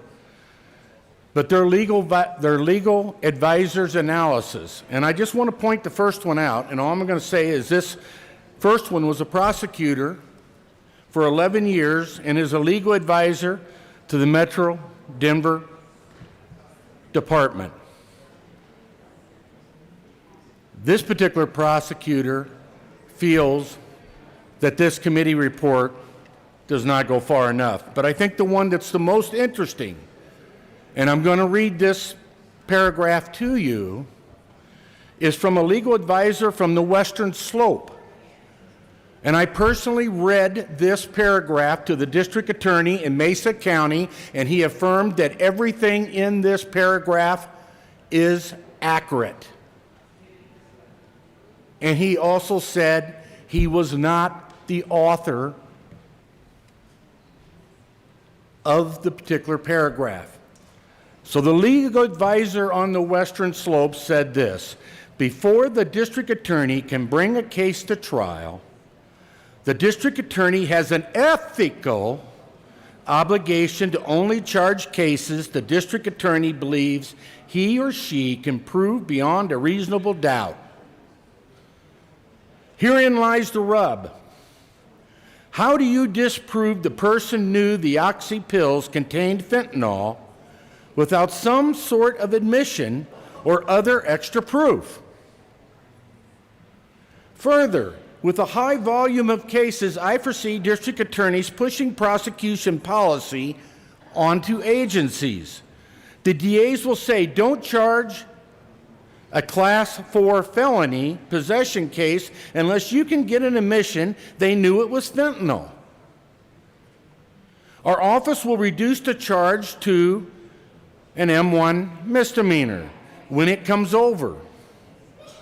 This is just a backdoor, knowingly mens rea, which is what we tried to get rid of. it becomes a burden for the district attorney that the district attorney must prove, and then gets pushed up the chain to law enforcement, rather than something law enforcement must prove up front. At the end of the day, I believe the effect will be the same. Law enforcement will need to substantiate through the investigation that the person knew they had fentanyl, or else the charge will become a misdemeanor. When it becomes knowingly common on the street to say, I didn't know it was fentanyl, every case will automatically become a misdemeanor. Members, that's where we're at before we tried to clean up this mess. When you had 4 grams that were being charged as a misdemeanor, that's what we were trying to correct. So what I'm asking, Mr. Speaker, if I may, is that based on this legal advisor on the Western Slope, that we reject this conference committee report. Is there any further discussion?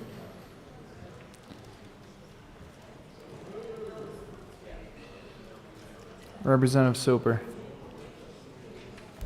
Thank you, Mr. Speaker. And I also received the same document where it lists a legal advisor from the Western Slope. And I also was in the same room and heard my colleague from Arapahoe County ask the question about whether this paragraph in this document was a correct statement of law as it currently exists in Colorado law of my district attorney in Mesa County over the phone. While my district attorney did confirm that this is a statement of law and an accurate statement of law, that was not the end of the conversation. What our district attorney also said is that, first of all of these cases that we're talking about in this particular paragraph are all pled down to a misdemeanor anyways. Second of all, he then went on to state that a DA is, if you're already getting to trial, as a colleague from Jefferson County pointed out, if you're going to have someone have an affirmative defense, they would need to, first of all, admit the underlying offense to be able to present the defense, and that then actually takes out the backdoor element that's listed in this particular paragraph. So I just wanted to come down here and have the full element of the conversation that was expressed here, because I didn't want anyone to be led astray. I also want to point out an additional piece that is in this particular analysis that was sent out to every member of the House of Representatives. And I do want to point out that while they talk about a legal advisor from the Western Slope or a legal advisor from the Denver department, there's not a single person who's identified in this document. So no one was actually willing to put their name on this document and to say that they were going to vouch for the entire content on this document. And to me, it's really important as we're analyzing information to make a determination as to whether or not to support a committee report or to support this bill ultimately, that we know that the evidence that we have before us, people need to actually put their name to it. And that hiding behind anonymity is one thing that really troubles me about this particular piece of evidence that was introduced here in the course of the debate. Thank you. Representative Holtorf. Thank you, Mr. Speaker, and thank you to the bill sponsors and everybody who has worked so hard on this very difficult problem for Colorado and really all of our nation.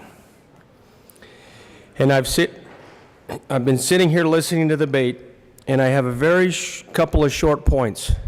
I'm not a lawyer. I don't understand the legalese. I'm not on Judicial Committee. We have been talking about all the problems in the courts with fentanyl, as if we were in Judiciary Committee. The problem is we need to focus on the problem on the streets, not the problems in the courts, because the streets are where Colorado citizens are dying.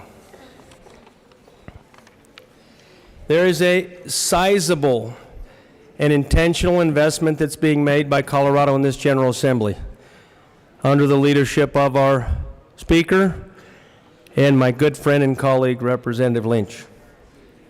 $38.9 million. But I am afraid that this investment will not stop the death of our citizens. What I fear is the dealers, the pushers, the reckless promoters and users who prey on our citizens, who prey on your friends and my friends, your family and my family, members of our communities, who may be young and careless and experimenting, the homeless, the desperate who are dying, will not get the benefit that we need to give them as we try to solve this very difficult problem. Thank you. The motion before us is the adoption of the first conference committee report to House Bill 1326. Seeing no further discussion, Mr. Schiebel, please open the machine, and members, please proceed to vote. Representative Sandridge, how do you vote? Yes. Representative Sandridge votes yes. Representative Bradfield, how do you vote? Representative Gray, how do you vote? No. Representative Gray votes no. Representative Bradfield, how do you vote? I pass. I don't think that's an option, Representative Bradfield. Okay, yes. Representative Bradfield votes yes.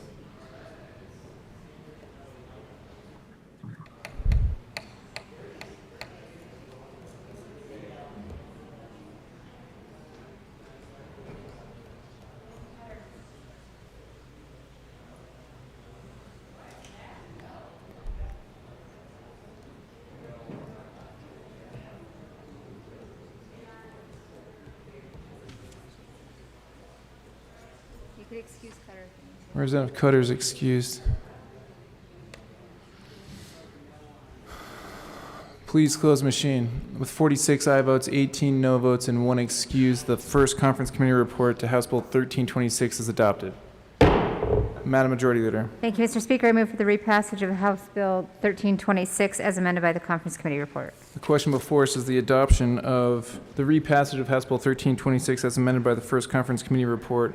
Seeing no further discussion, Mr. Schiebel, please open the machine, and members, please proceed to vote. Representative Sandridge, how do you vote? Yes. Representative Sandridge votes yes. Representative Bradfield, how do you vote? No. Representative Bradfield votes no. Representative Gray, how do you vote? No. Representative Gray votes no.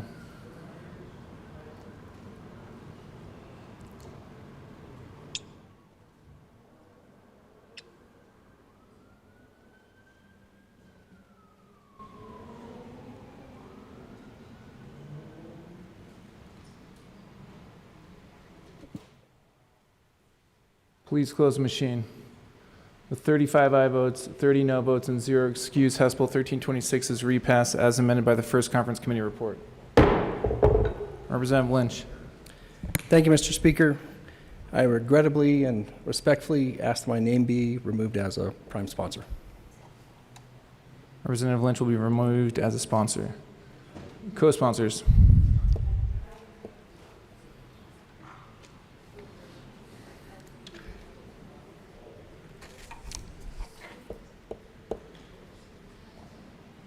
Please close the machine. Message from the Senate. Mr. Speaker, the Senate has The adopted. Senate will be buried in the journal.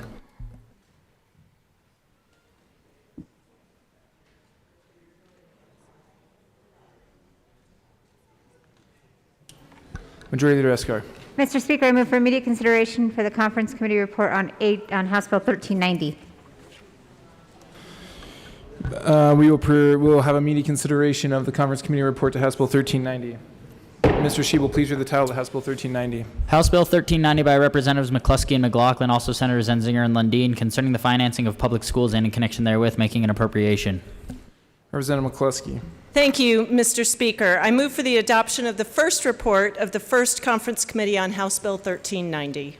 That's a proper motion to the Conference Committee report. Members, as we talked about yesterday, the Conference Committee met to discuss the House version and the Senate version of how we are dealing with our American Indian mascots at our schools. And I think we've done a very good job in establishing both a process for those that have already been identified. They are still to comply with the time frame laid out in the bill we passed last year.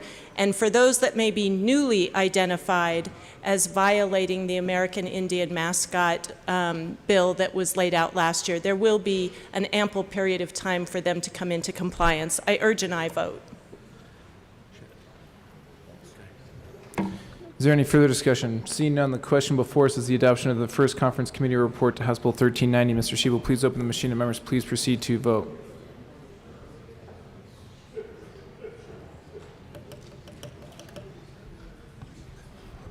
Representative Sandridge.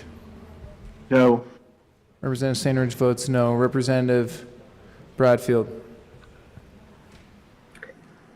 No. Representative Bradfield votes no. Representative Gray. Yes. Representative Gray votes yes.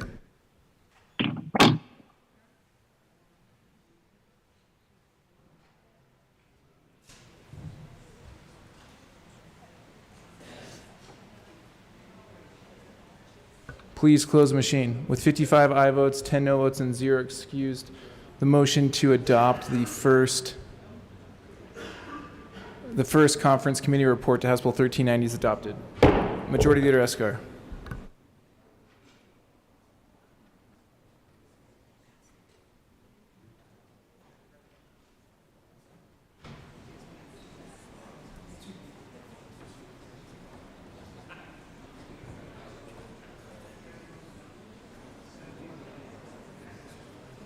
Majority Leader Escar, you made the motion for repassage. Thank you, Mr. Speaker. I move for the repassage of House Bill 1390 as amended by the first Conference Committee report. The motion before us is the repassage of House Bill 1390 as amended by the first Conference Committee report. Seeing no further discussion, Mr. Shebel, please open the machine and members please proceed to vote. Representative Sandridge, how do you vote? No. Representative Sandridge votes no. Representative Bradfield, how do you vote? No. Representative Bradfield votes no. Representative Gray. Yes. Representative Gray votes yes.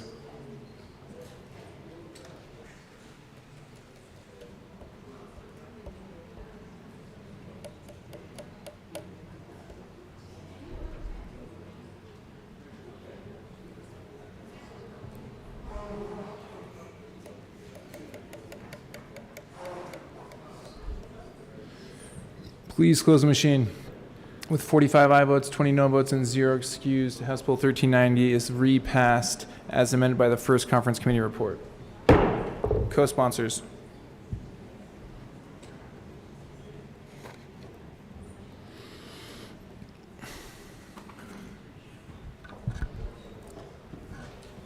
Please close the machine. The House will stand in a brief recess.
House will come back to order. Message from the Senate. Mr. Speaker, the Senate has... From the Senate will be buried in the journal. Majority Leader Eskar. Thank you, Mr. Speaker. Mr. Speaker, one moment. Are we doing this, or are we sending people? Are we sending people to the governor, or are we doing this? We do this first and then go to the governor. Thank you, Mr. Speaker. I move for the immediate consideration of adherence on Senate Bill 23. We will move to immediate consideration of adherence on Senate Bill 23. Mr. Shebel, please read the title to Senate Bill 23. Senate Bill 23 by Senator Gonzalez, also Representatives Bacon and Gonzalez-Gutierrez, concerning prohibiting deceptive tactics during custodial interrogation of a juvenile.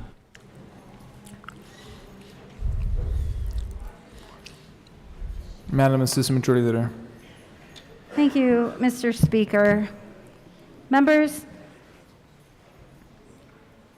I want to talk a little bit about Senate Bill 23. The other day, when we heard this bill on second reading, there was an amendment that was accepted. It was a strike below. And it fundamentally changed this bill. Changed it to a point that, honestly,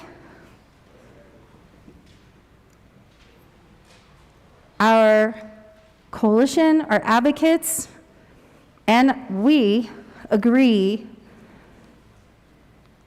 that it would actually be worse for our kids when we're talking about the use of deceptive tactics by law enforcement with our children, with our youth, and how that also harms victims. Let's not forget that. We talk about how in this institution, we keep our word because that's all that we have. And that's what I'm here doing now. I'm not going to impugn any motives or impugn anyone in here, but I know where I stand when it comes to keeping my word.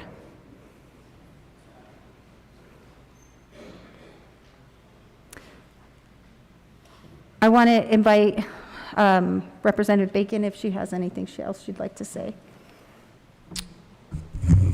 Representative Bacon. Thank you, Mr. Speaker and members. In working with the Senate sponsor, there was a particular direction in which we wanted this bill to go. And so there was a proposal there, as you heard the motion, to adhere to where the Senate decided the bill should be. But we believe that we're here in the last day, and we will have another session to work through this. So with that, Mr. Speaker, I move that Senate Bill 23 lay over until Thursday, May 12th at 10 a.m. Seeing no objection, Senate Bill 23 will be laid over until May 12th at 10 a.m.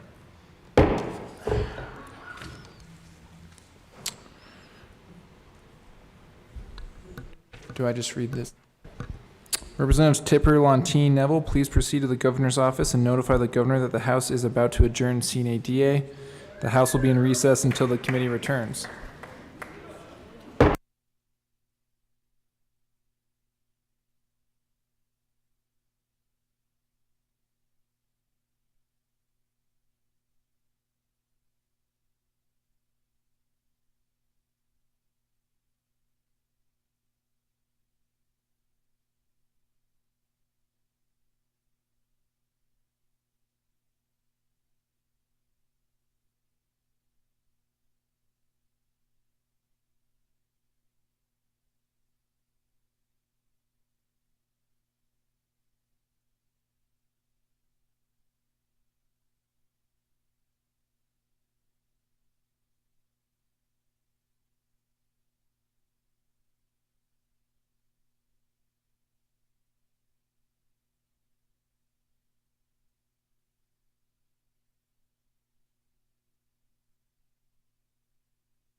Hey, folks. Folks, our people aren't back yet. We don't know if the governor's in Boulder or, I don't know, La Jolla. But what we really do know is that someone in this chamber has a birthday in 30 minutes. Well, I hope it's hopefully up front. Yes? 2 people? So one of those people, who's the other one?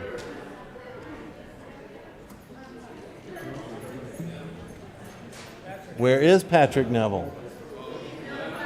He has gone already. Here's the deal. We do have Perry Will here.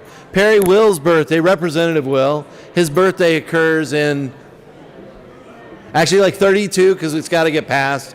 Do you believe in doing the happy birthday before you're actually, we don't want something to happen between now and then. I'll make it another 30 minutes. That's like buying green bananas. Can we get the Capitol Choir down? And by the Capitol Choir, I mean, can everybody come to the well? You know, it's a very fortunate thing we don't have a cake full of candles, because by the time we lit all those for Representative Will, we'd burn this place down. As a matter of fact, the fire marshal has actually told us that if we were to actually light all those candles, that we would need to actually evacuate the Capitol.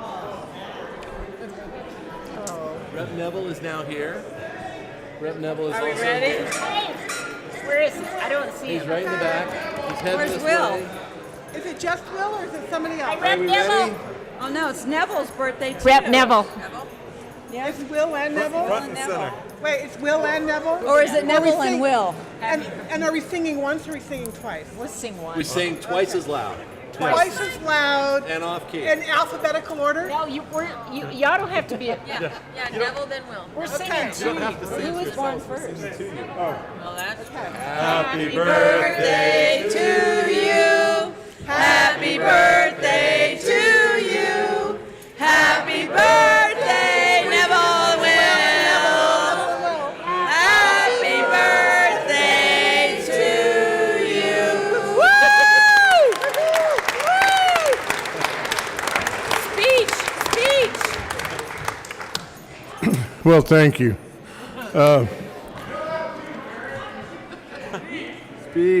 Speech. Yeah, go ahead. You're a sinner, I'm a sinner, you're a sinner. I'm out. I was thinking that Representative Soper was going to mention, I showed him a picture one time of the hospital where I was born, and I think some of you remember that he said, from right over there, and the chair he goes, and it's still standing? Did you guys know that Representative Soper's on the board of a hospital?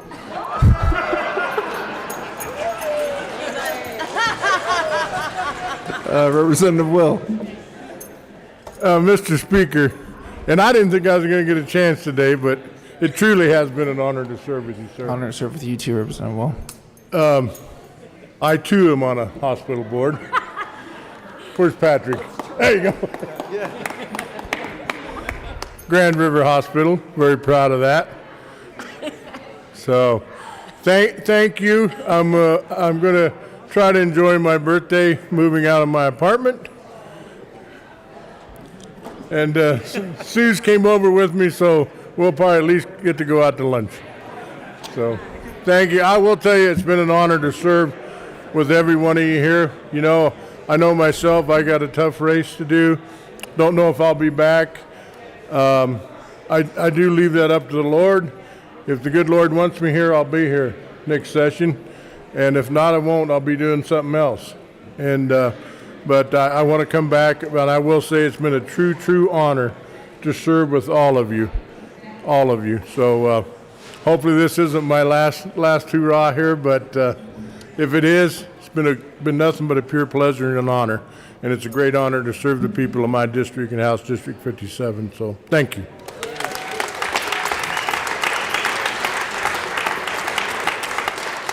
Majority Leader Eskar. Thank you, Mr. Speaker. If you could help me get everybody's attention, please. Members, I just want to take a moment, and I know I'm speaking for all of you. I would never do that if I didn't truly believe in my heart I wasn't speaking for all of you. But I want to take a moment to truly just take a second to thank all of our clerks, all of our staff, all of our nonpartisan staff for an amazing year.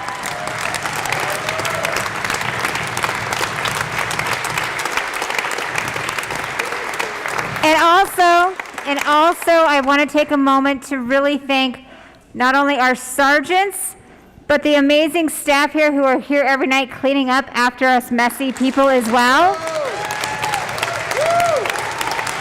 Marco.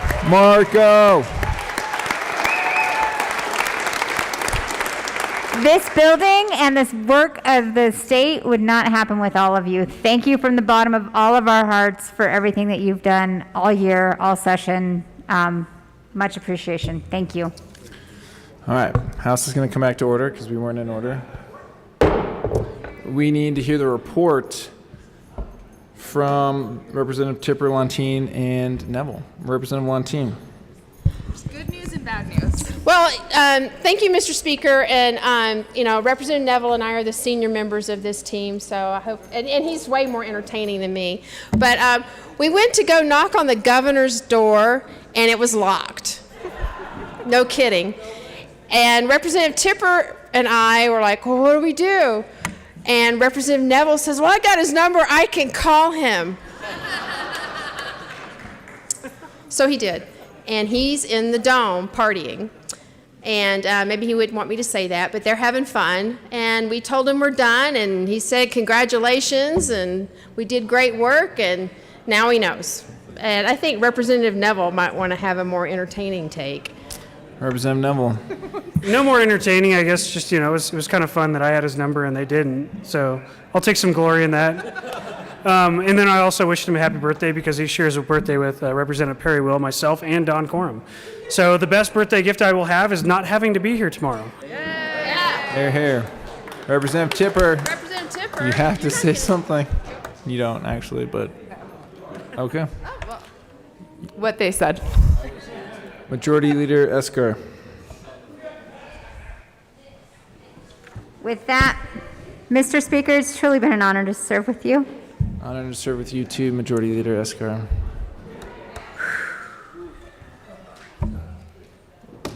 I move the House. Sonny died.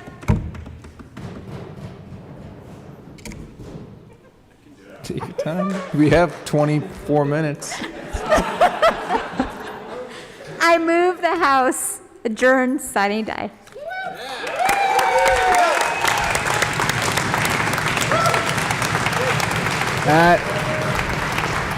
At the hour of 11:36 on the motion of Majority Leader Esker, the second regular session of the 73rd General Assembly is declared adjourned sine die.